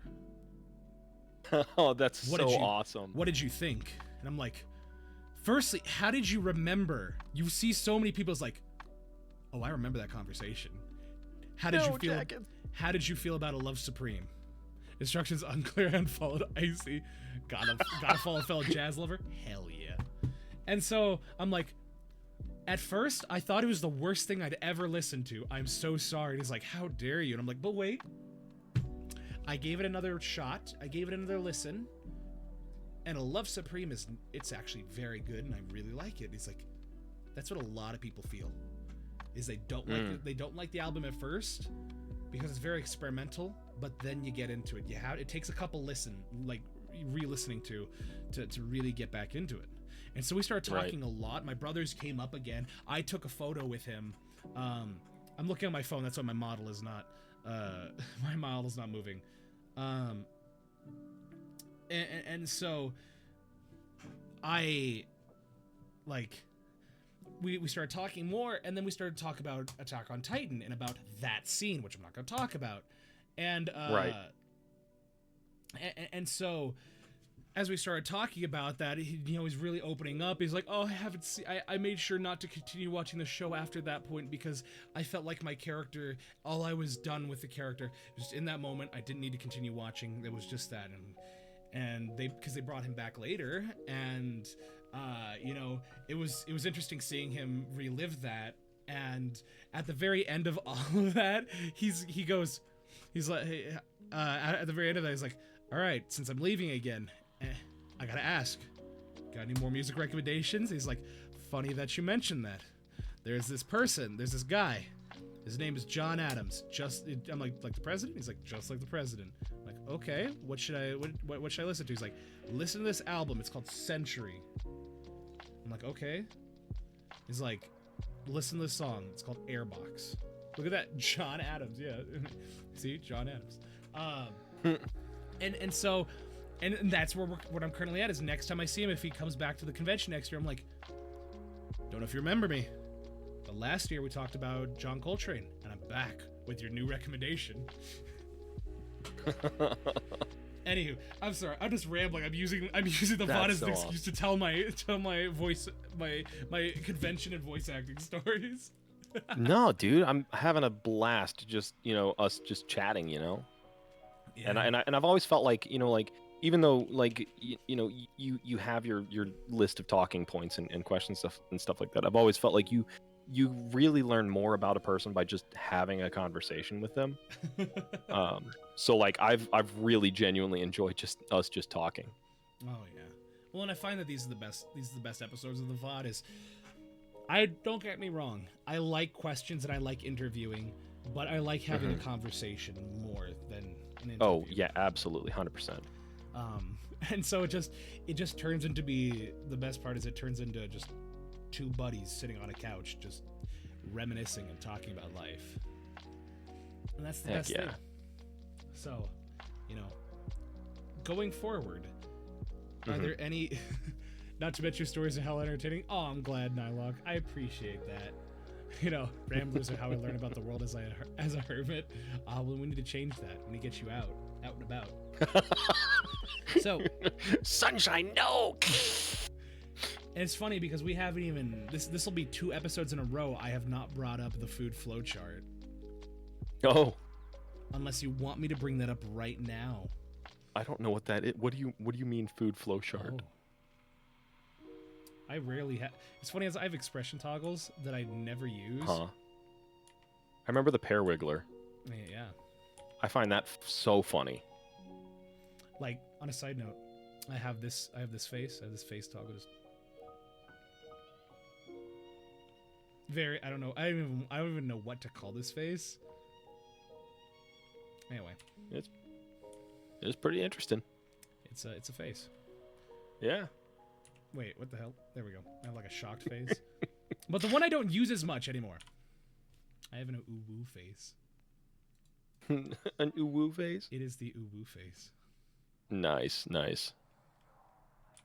I need to use it more. Anyway, it's the food flowchart. Spirit, please touch grass. No rapid fire Q&A right now? No, that comes at the very end. So... I'm sad. Your Ara redeem's not here. It is not here, But if you want, I can. Does chat want an aura? Does chat want me to do an aura? Because the thing is, it's unless people notice or say something about it, I won't do it on the VOD anymore. What do you want to do the aura too? I do the male version, the yada yada. No. Yeah, I have a whole redeem on it on my channel. Ah, the yare daze. Yes. Do you do it like Jotaro? So, yeah. So you go for it. Do the aura. I'll do my yada yada. Hold on, you're the guest here. You gotta do it first. Oh, I'm going first. You gotta. Okay, all right. Unless chat. Who should do it first? Do you want? I need to redeem your yare more icy. Oh, there you go. All right, show us how it's done. All right, you got it. All right. Yada yada does it. Ooh. I like that. Maybe I shouldn't be using this face as I. Maybe I should. Oh. Oh. Anyway. Hey yo. See, my frame of reference for the Ari Daze is just Jotaro, which when he goes yada daze. Mm-hmm. And he's I believe he's voiced by Daisuke Ono, which he gets very deep with it. And so but fun fact, Daisuke Ono also does the voice of Erwin in Attack on Titan. Oh, crazy. Yeah. So, see? Jotaro. Oh, thank you, Kitty. I appreciate that. So, the question is, chat, do you want to hear my low aura, or do you want to hear my high aura? That's the real question. Icy, which one do you want to hear? Because chances are I'll probably do both. Let's start with the low one. The low one? Yeah. And only one of y'all are bachelors? Look. I'm afraid of talking to women. True. Women are scary. Women are scary. I would not be married if my wife hadn't walked up to me and been I can't even talk about it. I get so nervous. If she hadn't walked up to me and been like, "Hi, I'm Kitty," like, I was like, "Why is this gorgeous woman talking to me?" That's the best. All right. My low ones, since I've been getting healthier, my low ones haven't been as good, so you'll have to bear with me. Okay. Yep, I'm waiting. All right.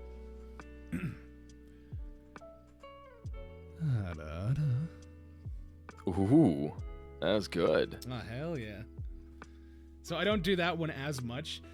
The one I do, my wife just picked me up and threw me over her shoulder. Honestly, look, I wish I'm 6'3", and I wish. Why is everyone taller than me? I'm sorry. That was a different feeling of ara. Now I don't know how to feel. I'm glad you like it. Kay's advertising his height. Yes, I'm 6'3", and I wish a big woman would. Actually, I'll say some nice little the little Matt Mercer McCree. Wish a nice little woman would walk up to me and throw me over her shoulder and take me straight back home. Say, hey, I'll be your huckleberry. Oh yeah, so that's what on the VOD on the show we call this the Southern ara, which is. Well, how you doing, little lady? Well, howdy there, ma'am. Partner. You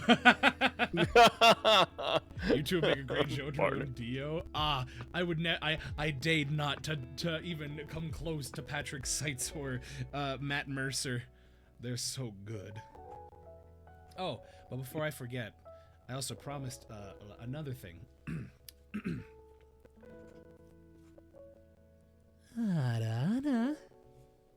Oh.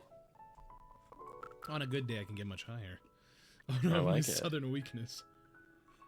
Yeah, my because my voice is so deep, I can't really do the higher end of things comfortably, like, I guess. Like if I were to try and like, I'll try it. I'll try it. This is the first time ever attempting a higher aura. So here, let's give a little bit of direction. Let's give a little bit of direction. Sure, go for it. So direct me. Okay, so how I do it, because you hear my natural speaking voice is at a middle tone. It is a middle tone. Is the wizard. as a wizard. I have character voices that are redeems on my channel. What is your wizard voice? Huh? So my wizard voice kind of sounds like this. He's very much a scheming, evil wizard, but he's also an idiot. You mean just little Karibo if he was American? Yeah, sure. Yes, the scheming little wizard voice. I know that all too well. We're two little wizards. Tell me, how was your wand? How is your staff? Your staff of power? Is it big? Oh, you know, it's average size, definitely. You know, it's not the size of the staff, it's how you cast spells. That's fair. All I know is as a wizard, I am a strapping young 4'5".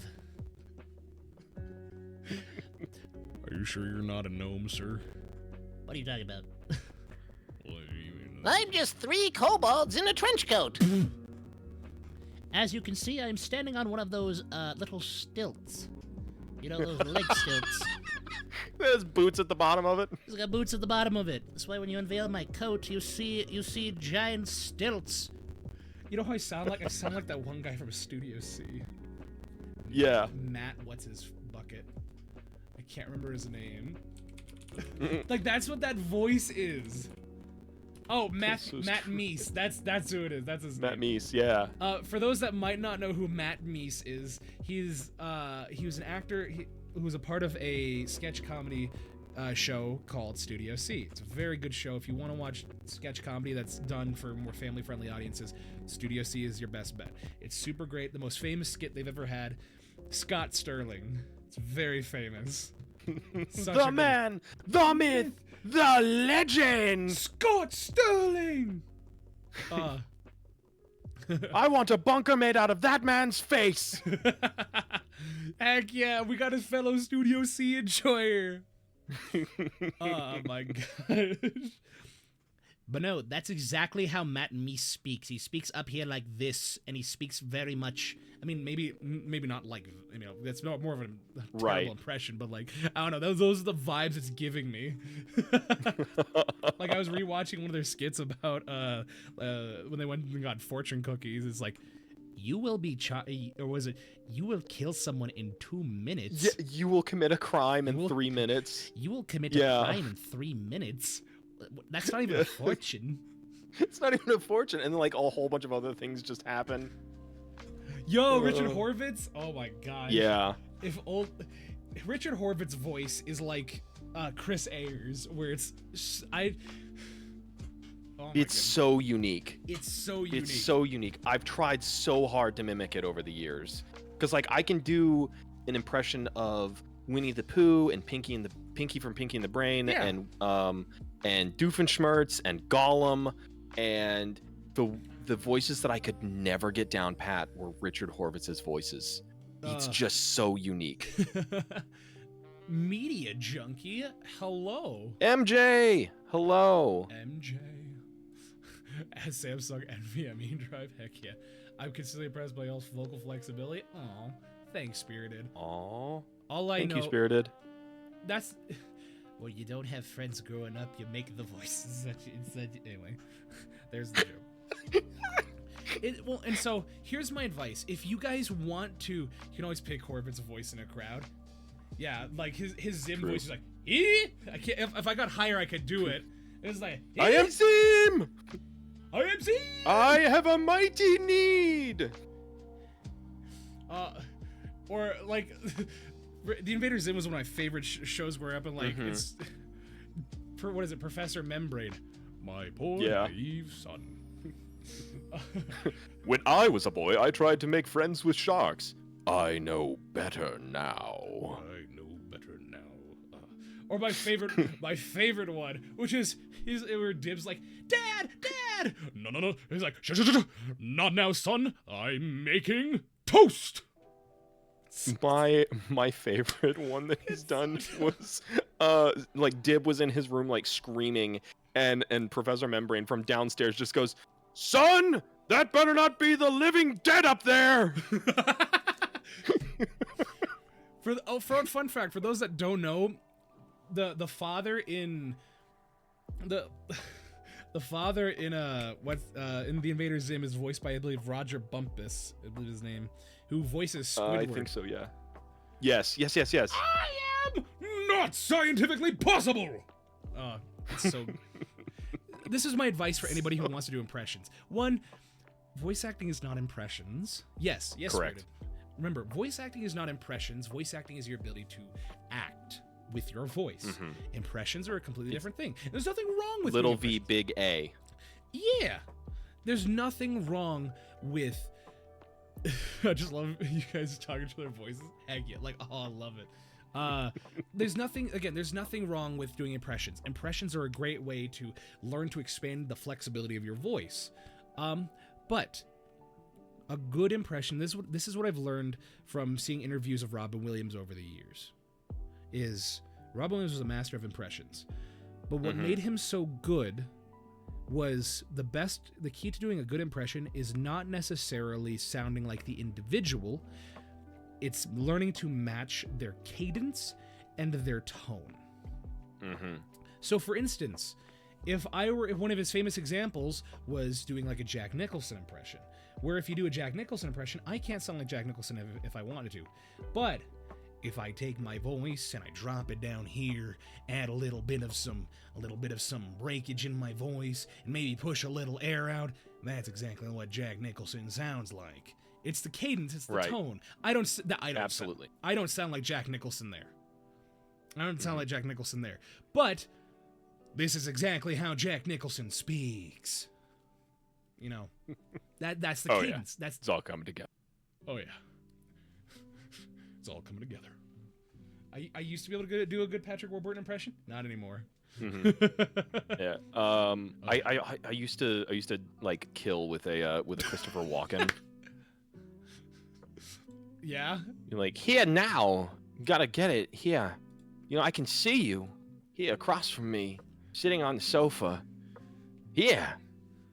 But the interview. Are you telling me that you like to be on the VOD talking to not only Val but also Christopher Walken? Are you telling me? We're just doing bad impressions at this point. Well, so it's funny because then once you learn how to do an impression of one person, you can take it and modify it and put it into another person, like another person's voice. So like for instance, what is it? You sound like Christopher Walken's Nitro brother-in-law. Your Matt Mercer was great, Val. My Matt Mercer, I don't think I did a Matt Mercer. Yeah, you were the McCree. Cassidy. Yeah. Cassidy. But there's a joke I have, which if you want to learn how to get good at a Christopher Walken impression, that there are two different types of voices to learn how to do Christopher Walken, because he talks in such an exasperated way. And there are two ways to speak like Christopher Walken. The first one is he gets very loud. He gets very into whatever he's talking about. He goes up and down. It's like a roller coaster whenever he speaks. And that's what I call Christopher running. Because he's always running fast and he's always like to talk. But then there are those moments where Christopher Walken likes to get down here. He's very personal. Very, I want to talk to you about that. And like, and we call that the Christopher Walken. Schwarzenegger has also a very unique cadence too. Yeah, well, and then you kind of find out people have very fun and unique ways in which they speak. Yeah, Christopher Walken is very dynamic. Like, one of my favorite things to quote is no, what? Yeah, I don't want to. No, I don't want to. Why not? Because, look, his undisputed masterpiece of a role was Am I clear? No. Anyway, sorry. I give my good buddy Spider Maurice so much. Tell me you're gonna say his best role was from Balls of Fury. No, it was from Click. Oh yeah, no, yep, no, yeah. Like Click is such a good movie. I'd agree with that. Click is such a good movie. It's such a good movie. It's so deep for no reason. Like, it's... All I gotta say is that when I first saw that movie when I was like 10 or 11, I went to bed almost crying because I was like, my dad's gonna die someday. My dad walked into my room. He's like, are you okay? And I'm like, yeah, you're not gonna die, right? He's like, I hope not. I'm like, okay. And he gives me a hug. The number of times I've had to comfort Buggy for that same, like, aspect. Where it's just like, she's just like crying. She's like, I'm sad. I'm like, why? You're gonna die soon. I'm like, what? Soon? Is that a threat? What do you mean? It was soon to watch for Kid Valentine. Am I raising a serial killer? Is this patricide? Ah, yes. Good old-fashioned Oedipus. Yeah, right. Yeah, that is Oedipus. We spent like this entire like conversation just talking about nothing but voice acting. I don't want to sit here for it. I mean, to be fair, we're both voice actors, so... I'm not a voice actor, I just speak into a mic. I just speak into a mic and sound stupid.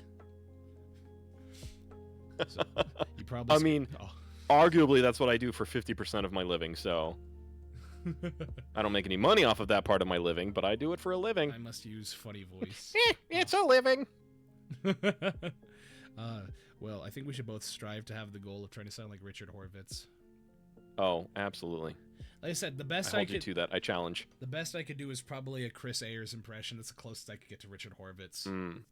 Because, like, the best thing that I could do of his would be like, if you've ever seen the show The Angry Beavers, he was Daggett. Oh yeah. I can do Daggett's scream, and that's about as close as I can get to it. Yeah. So it's just. There you go. It didn't clip. It was very crispy, but it didn't clip. So does Buggy pose a greater universal threat than we can comprehend? Yes. Oh, whew. Like I said, Chris Ayers is the best I could do. For those who don't know, Chris Ayers was the original voice of Frieza in Dragon Ball Z. And the most I could probably do is his laugh, which he's like, and that's what he does. That's really good. Thank you. That's really good. Because like in how I do it is I have to like shove my Adam's apple into my basically the back of the top of my throat. Because when he speaks, he talks very much up here, and again, it's not a good impression. It's not a good impression, but it's just like the hello monkey. Like it sounds more like a Damon Mills than a Chris Ayers, but Damon Mills still good voice acting. Anywho, the point I'm trying to make: voice acting clearly plays a big role in both of our streams. Ode to Piss, hell yeah. Anywho, guys. We have 10 minutes left of our show, and it's time for me to get into my last 10 questions. My last questions that I like to ask my guest at the end of my show. And it's a lot of fun. If you guys have never seen this before but took part, I highly encourage you to put your answers of what you think are in the chat, so I would love to read them. One question per minute? Probably not. We tend to ramble. So, and... heck, I might just be inclined, Icy, to have you back on, like, just a collab in a stream. We do like a just chatting stream, and we just kind of, ooh, that'd be fun. Chat roulette like impressions, wheel of impressions. Huh. Wouldn't that be fun? You down? That sounds like a blast. I would love to do that. Hell yeah. All right, so let's get into these 10 questions. All right. And I'm also trying to work with some people. I think it'd be so much fun to like do Lethal Company, but we stream basically every round we get a character that we have to stream in character to. Oh, that would be cool. That'd be so, because like I did that originally with a streamer named Cynical Beanicle, and basically how like we kind of did it for like an entire round. She sounded like Ash Ketchum, I sounded like Yugi from Yu-Gi-Oh, and my buddy Phantom sounded like Kaiba. And I think I can only do Yugi and Kaiba because canonically in my head it's just the abridged series. There is nobody else. Well, it's funny because the best clip that came out of the stream was just me. It was just me and my buddy Phantom, and I said, Kaiba, I need you to kiss me on the lips. Kiss me now. And that was it. Just, Kaiba, I need you to kiss me on the lips. Kiss me now. And he's just like, Yugi, our love is nothing like a card game. I will kiss you on the lips too. And it was so stupid, just role-playing so basically funny. A fanfic between Yugi and Kaiba. Meanwhile, good soup. I see a fellow Adam Driver enjoyer. Yes. And so, meanwhile, Sin was sitting in the background just doing her Ash Ketchum impression of just like, what the hell is going on? Jeez, guys, get a room. It was the funniest thing. Like I could find it. I could find it. Cause she made a clip about it. I have it bookmarked. Anywho, 10 questions. These are 10 questions written by writer, actor, director James Lipton that was often asked his guests on a show inside the actor's studio. These questions have no right or wrong answers. They are just answers for us to see what your reaction is. If you guys in chat have not played this before, I highly encourage you to give me your answers in the chat so we can read them. So without further ado, Icy, are you ready? I'm so not ready, but go ahead anyway. Okay, cool. That is our show, guys. You have a... anyway. Icy, what is your favorite color? Wait. I've never messed up this. It's only because somebody asked me that. Was that you who asked me that recently? I don't think so. Nope. Oh my gosh. Red. See, I panicked. He messed up. Icy, what is your favorite word? I really like that. So it's not really a word, but it's a name. And it's a name that I've continuously used, like in D&D campaigns or whatever. I really love the name Reginald. Reginald? Yeah. Yeah? It's like one of my favorite names. Reginald's a cool one. But then you can also go with like Reggie, which I've never met a person named Reggie. I've never met a bad person named Reggie. They've always been really cool. Yeah. What's your least favorite word? Corduroy. Corduroy? Why not? Yeah, because I hate the fabric. I hate everything to do with corduroy. I can't touch it. It makes me want to vomit. But what about Corduroy the bear? That's an exception. Okay. I still won't touch corduroy. Like, I remember my... we named the pet in Sky Strikers Reggie. Sky Strikers like Yu-Gi-Oh?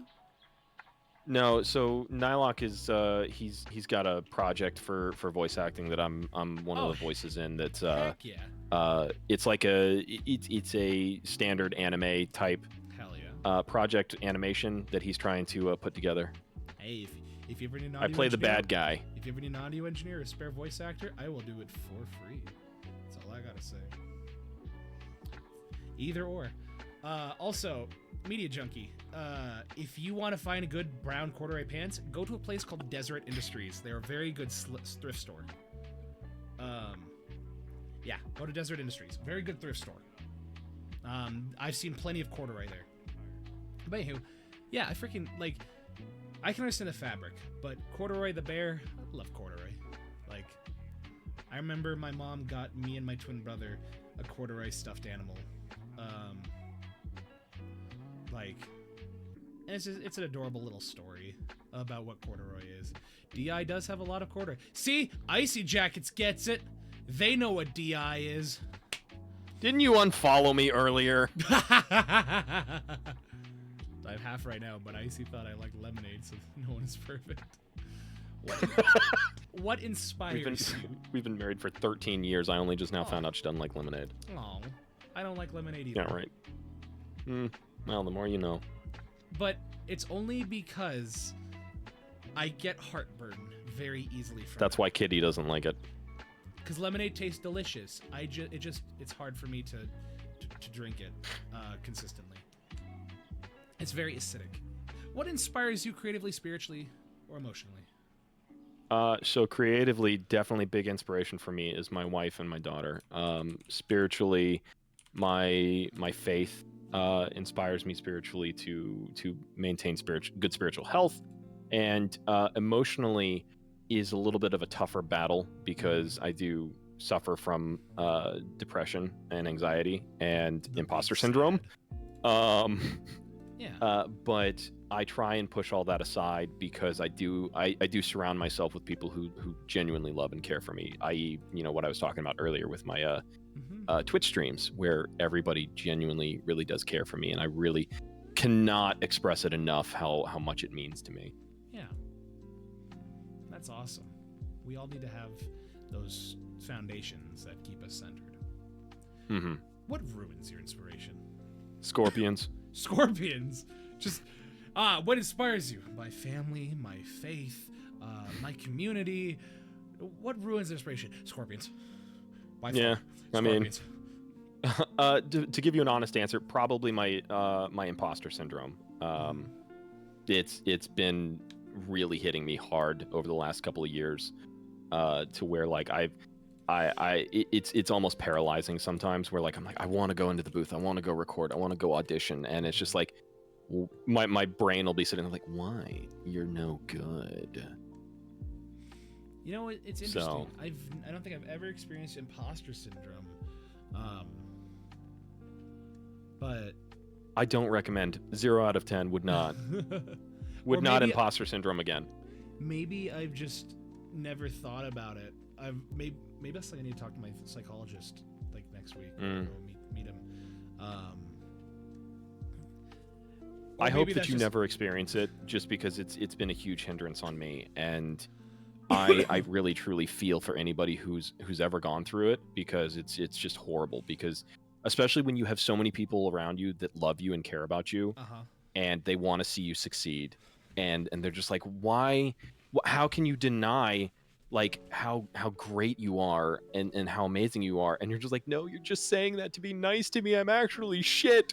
It's interesting that I wouldn't say I've felt like that, but I guess because of my upbringing, I was very much I'm very much of the opinion, as you guys can see, especially like when you follow me, it's very hard for me to accept that. And the same thing of like, it's something I've been really trying to work on and get over, of accepting my own success and accepting support from others. Because I see it as I don't want to be a burden. I don't want to be cumbersome. Like, oh, you're doing great. It's doing awesome. I'm like, no, it's okay. It's right. I'm not doing that good. Just like, man, congrats on the thing. I'm like, oh, thanks, but I could have done better. And like, it's been the hardest thing for me growing up, because I never got all of my accomplishments and all of my success, I've always kind of turned it away. And it hasn't been until recently that I've been discovering that as a person, you really need to learn to accept and view your success as valid. And it's so hard to do that when you spend a lot of time in environments that are not conducive to that success, like when it's not being acknowledged. Absolutely. Because like, yeah, and especially like in like the voice actor world, where you have your sights set on these people that you've met at conventions and stuff like that, and you're like, I feel like I'm so far away from that. Wow, that's Matt Mercer's a clip I saw where he talked about having imposter syndrome pretty far into his career. I think it's a specific manifest. Thank you, Schmoozer. Sorry. We love Schmoozer. We love Schmoozer. We love Schmoozer. Looking at yourself in terms of growth is different to see, but downstairs they can see your jumps and improvement in honing your skills. For me, when I do things truly on my own, when people depend on me, I meet those expectations. I feel confident. Don't have imposter syndrome. I have to convince myself a lot of things I can't deny reality. When I do things I have to say, I did that, no one else did. Yeah. Yeah, hi, Schmoozer. We're doing great, but like doing so good. It's I guess the closest I've probably felt to imposter syndrome, and I don't think I could ever get over it, is when people compliment me and say that I do well with my voice acting, and I continuously tell them, no, I think it's bad, I think it's garbage. I mean, you're your own worst critic at the end of the day. Oh yeah. And so, like, even in chat, when you guys are praising me on these impressions, I'm like, they're terrible. What do you mean they're good? Are you guys crazy? Right. Yeah, no, I felt that way for a real long time. Now to say I don't like my own voice, I freaking love my voice. Mm. You know, I want you guys to know I love my voice, and I say it because I've gotten over the stigma of you don't like the sound of your own voice. I'm like, I've mixed and edited my voice so many times. I love my voice. Yeah, I'm very much at that point as well now. Only I can like my voice. You guys can't like my voice. That's Joke's on you. I like how my voice sounds. I hate all of my acting. Oh no. It's as I say. Voice acting is 50% voice and 50% acting. Everyone has the first one. Not everyone has the second. Correct. So, I love that you love your voice. Thank you, Spirited. All right. Do you swear? More than I should. Oh, perfect. What's your favorite curse word? Shit. There you go. I don't swear a lot, but if I did, that's one of them I do like to say. Mine is legit bad though, and I just put all my open eyes. Nonsense. I don't think there's such thing as a bad voice actor. I just think there's such thing as bad voice direction. Okay, maybe there are bad voice actors out there, but that's like finding out you're tone deaf, because at a certain point you realize it's not your fault. It is what it is. You got dealt a bad hand. So at a certain point, I'm like, it's okay. You're not a bad voice actor. You just can't act, and that's okay. Right. Take up the trumpet. The piano I heard is fun. Me, I say, is I play piano, and boy howdy, it's a pain to practice. I have a real quick little sidebar. This will take 10 seconds. Kitty's father, my father-in-law, recently had eye surgery. And when he was woken up from the anesthesia, he looked at the nurse and was like, "I'm sorry." he looked at the nurse and was like, "Will I still be able to play the piano, or will I be able to play the piano?" And she's just like, "Yeah, of course. I don't see why not." And he just goes, "Good, because I couldn't before." Oh, that's hilarious. Because people love Iron Mouse, and I don't like how her voice sounds. So like, you can't please everyone good for someone who's bad for someone else. That's man, I can't stand Iron Mouse, but good for her. It's like, hopefully it's only because of just her voice. Like, she's a wonderful person. Yeah. Finally, someone who understands the struggle of music. Look, I've been told the same thing about like Gilbert Gottfried. I think I do a mean Gilbert Gottfried impression. People on my channel know how much I do it. I wouldn't say I love it. I have a redeem on my channel. It's called Gilbert Gottfried mode, and for 1 minute, one whole minute, I speak as much as I can, nothing but in that Gilbert Gottfried voice. That's funny. It racks my throat. Maybe I'll do it at the end of this show. Yeah, no, that's funny. What sound or noise do you love? Baby's giggling. It's adorable, and it's really good for the soul. Baby's giggling is awesome. Baby's crying is abysmal. Do what? Baby's crying is abysmal. Yeah, true that. Let me rephrase that. So I hate the sound of crying children, but only when it's children that are not my own, like family. If it's family, I'm immediately like, honey, are you okay? Are you all right? Let me help you. And if it's somebody else's child, I'm like, ew, get away from me, you freak. Like, I don't know. Maybe I'm just a bad person, but it's like, I want to care for my family, but if I don't know you, sorry if you're a child, I just lack that empathy. There's an old Dane Cook bit that I just think about when it comes I hear crying children. Those are for the old people. You guys know who Dane Cook is. Maybe. Yeah. Oh, yeah. So you get it. One of the most unfunny comedians you'll ever see or hear. Frantically searching for the Godfrey redeem. That is currently turned off, by the way. Yeah. So, but anywho, what sound or noise do you hate? I mean, I probably... I can't think of anything off the top of my head, probably because I blocked it from my memory because I probably hate it too much. But I would probably just have to say, you know, the standard of nails down the chalkboard, just that screeching noise. anything that just kind of shatters the peace. Cats vomiting. Well, you don't like the. Oh. Yeah.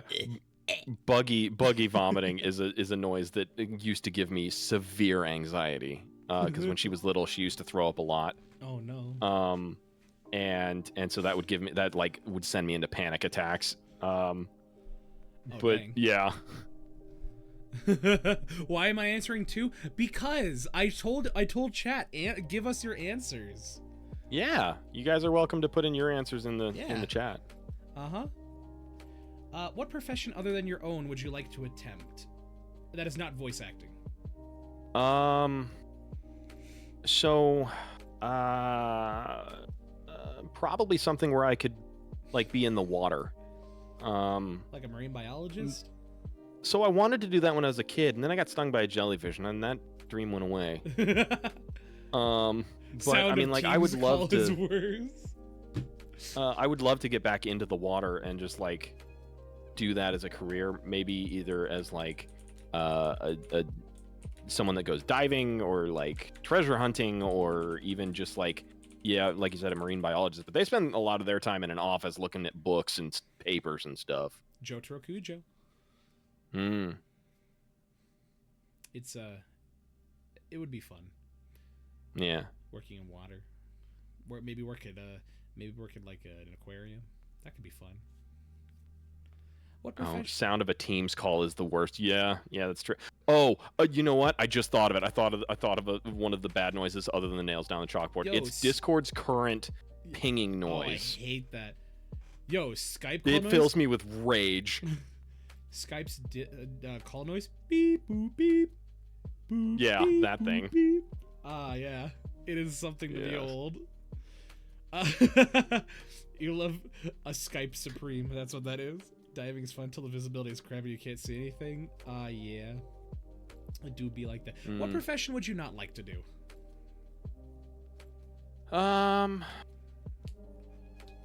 So, oddly enough, it was the profession that I was going after right before I joined the military, which was EMT.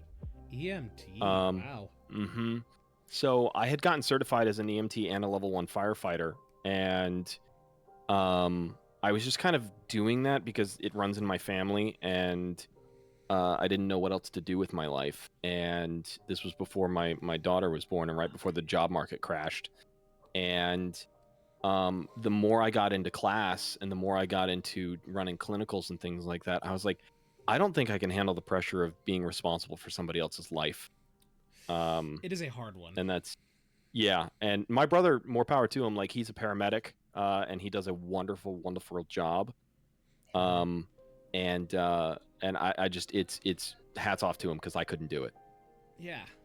It's a job that more people should really kind of think about, and just, it needs more, it requires more appreciation. Nay, it demands more appreciation. So when I was running my clinicals, another sidebar, when I was running my clinicals, one of the first calls that I ran, an old lady died in the back of the ambulance with me, and I was performing CPR.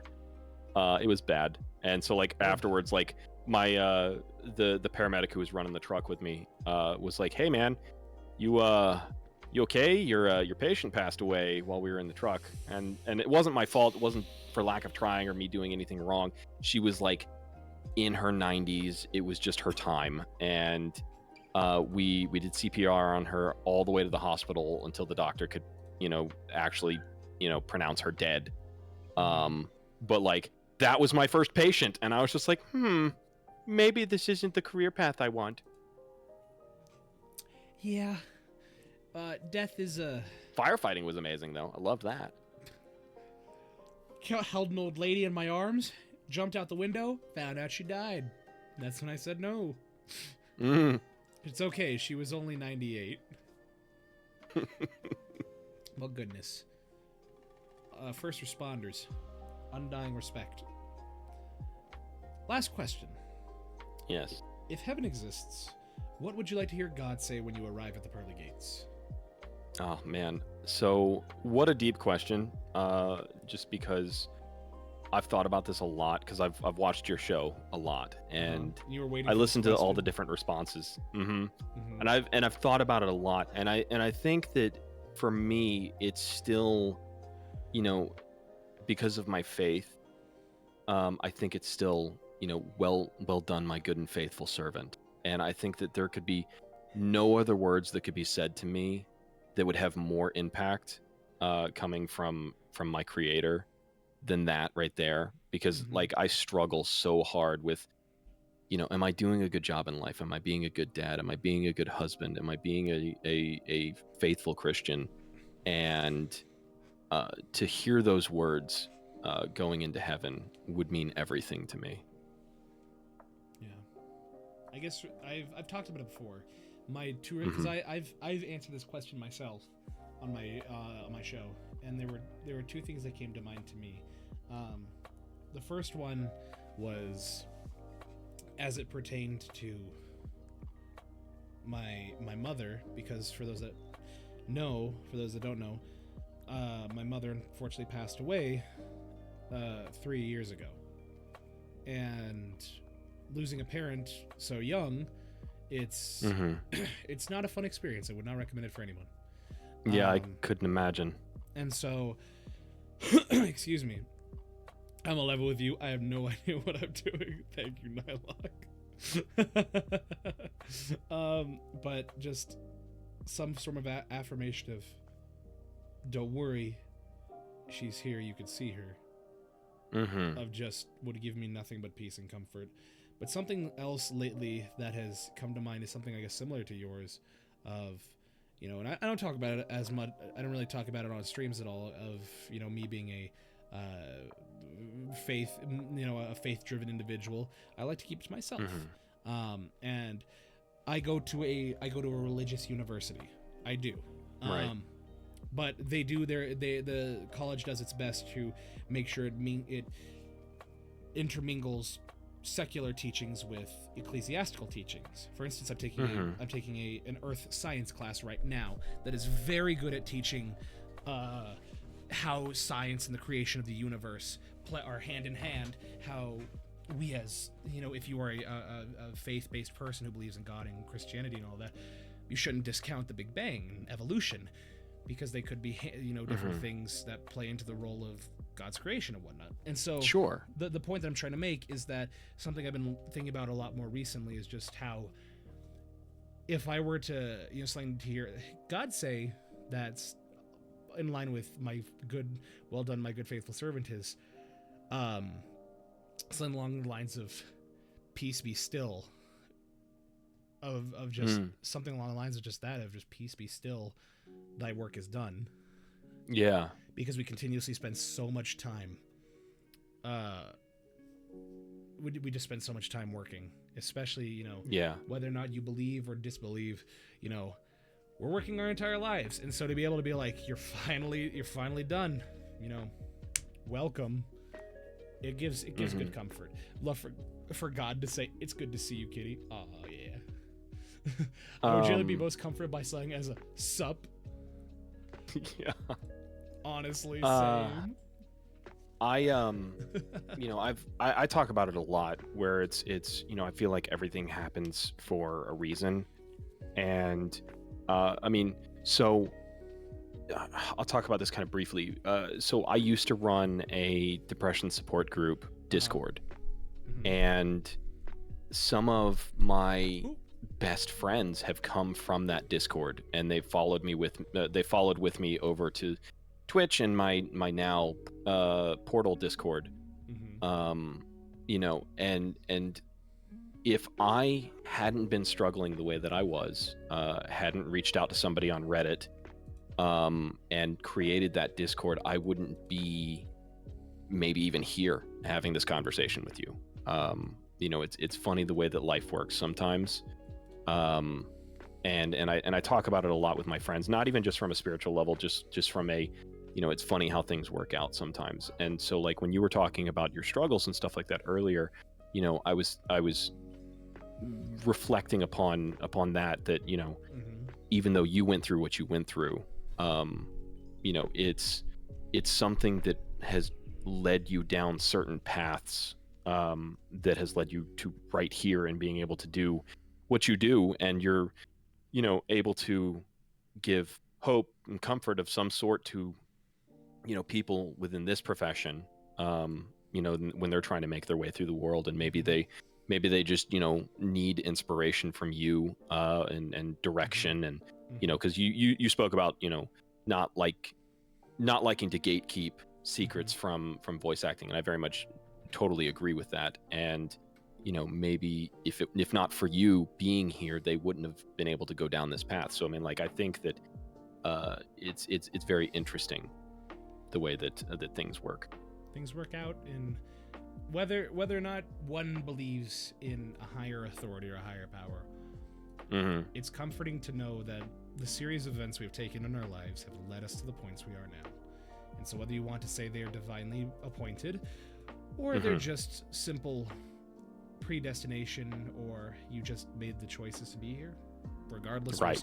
we're here, we're sitting, we have so many good people. Like, for instance, I think this is the most active I've seen my chat in a while, with guests from from the guests community. And honestly, it's been so much fun getting to interact with all of you new wonderful people that have stayed and chatted this entire stream. Like, you guys have no idea how much I appreciate that. Oh, I totally get it. And yeah, my community is made up of some really, really wonderful and talented people. I love all of them, and I wouldn't be here without them. They say a community takes after its excuse me, a streamer's community takes after the person they follow. So, I simultaneously buy into that, but also, how dare you praise me? All right, Mr. I can't Imposter. handle it. No, I can't handle it. Okay. Then cool, you're not. But your I community's not appreciate good. that. Sorry, you're not good. Is that better? It's Yeah, opposite. there day. you go. Have Yeah, that's fun. much better. Much better. Ha! Yeah, much more on point. No, your praise means a lot to me. It means a lot more than I can show to you, because the sub button is also right there. I know you resubbed, but that's another. No, I'm just kidding. I'm just kidding. I am just kidding. That is a joke. Please, that's a joke. Don't tempt me. My community knows what I do. And we learned to love you too. Like, ask Jackets what V and I do sometime. If you ever pop into his stream, his V Vixen, who's someone that he games with on a regular basis, and yep, there he is. V and I have what's called a bit war, and we've been going back and forth for the longest time, and I think now it just recently hit 75K of just 100-bit donations back and forth. Jeez. Yeah, it's insane. Oh, well, you guys are too kind, and the pleasure's mine to have you on my show, and that is the end of it. We went well over time, but that's okay. I am more than happy, and I'm okay with that. So, it is time we I greatly appreciate being here and for the invite. Again, yeah. The pleasure is mine. With that in mind, do you have anything else you want to share before we sign off? Make sure that you all stay hydrated, get plenty of sleep, and I love you all. Yeah. Couldn't have said it better myself. Well, guys, it's been fun, but now I must ask my last and our opinion. How dare you? Right there at the end. How dare you? How very dare. Well, now I gotta do the Gilbert Gottfried. Why are you like this? Why are you people so kind? Because they're awesome. Oh. Well, now we have to sit here and wait because you cheered 300 bits. Because it throws double what you cheer. I love that for me. Just watching you get pelted in the face with bits and Dr. Peppers. Hilarious to me. How dare you? Because now we have to wait until this is done. The stream can't end until this finishes. Excellent. So, Everybody is locking in to throw things. I'm gonna try my best to power through. You guys are breaking my... You know what? Hold on. Can I swap models mid-stoning? Maybe. It still throws them. It still throws them! You get the small little guy. Excellent. I love Oh, the he's small frozen. Uh-oh. You guys broke him. Congratulations. Jackets, no! I have to go back because you... Good job. You straight up broke my model. Oh. Do you use V-Bridger? I do use V-Bridger. My V-Bridger broke earlier today. While during your stream. You... Oh my gosh. Not this small little guy. Yeah. Oh, you guys are far too kind. Alright. Let's end this show. So it's time for me to ask my second, and in my opinion, our last, and in my opinion, our second most important question is, Icy, who shall we raid that we have not raided before? And before you answer that, just put their name in chat, and then let me know once I'm done with my little spiel with the wonderful chat here. Guys, thank you so much for a wonderfully awesome episode of the VOD. This has been a wonderful way to cap out the VOD because, again, I'm taking a little 2-week break from the VOD. I'm still going to have my streams next week and the week after. I'm just going to be taking a break from the VOD. But I'm so excited to find new people to have on. And it's just a lot of fun to be able to do this with, you know, all of you guys. Not just my wonderful guests, but also the chat. So... Again, thank you for joining me on that. If you want to support me in the work I do, you know, word of mouth, following me, you know, all of that. I have my socials here. I have a YouTube, I have a Twitter. I do tons of free voiceover work. What I mean is I make the voiceover work. So if you want to do voiceover stuff, I do events every month that are completely free. Anybody can do it, and the resources are free and accessible after the event. So if you want to audition for an event and you don't get in it, I always like to give the resources after the event is over. That way people can use it however which way they want. You know, that way anybody can have the resources. I have a Discord. Consider following my Discord. There's a lot of fun things we get to do in that. I'm planning a watch party to do, and a game night as well. And I'm really excited for that. The smallest one, the throne, you don't have to worry about any of that. That's obligatory. But I have rambled on enough. It's time for me to get that name so that we can raid. I have to gush for a sec. I might respect Icy so much. It means the world to me that you shall just support this. Heck yeah. Let's keep that until the end of the stream. There we go. So, Lindwood Gerhart. Yep. Oh. My Gatorade is fighting me at the current moment. Yeah, so definitely thank you so much for having me on here. Really appreciate it. You know, thank you to my community for coming and hanging out with us and chatting and interacting. It's made it a joy and just like filled my heart with love. I appreciate you guys, and yeah. Well, there's the message for our wonderful subscribers, our new subscribers, and here's the one for our wonderful followers. I hope you guys have a wonderful night. I hope you can join me tomorrow. I know you can't for the beginning, but that's okay, Icy. I will just send you the file if you can't make it. That would be great. I'll send it to everybody. But I hope you guys can join me tomorrow at 6 p.m. MST as we finally kick off and listen to the hard work of the wonderful VTuber voice actors that took part in this month's audio drama. So with that in mind, my name is Val, this is IcyPants, and this has been the VOD. Thank you so much, and I hope you guys have a wonderful night. Bye-bye! Say goodbye, Icy. Bye! Bye!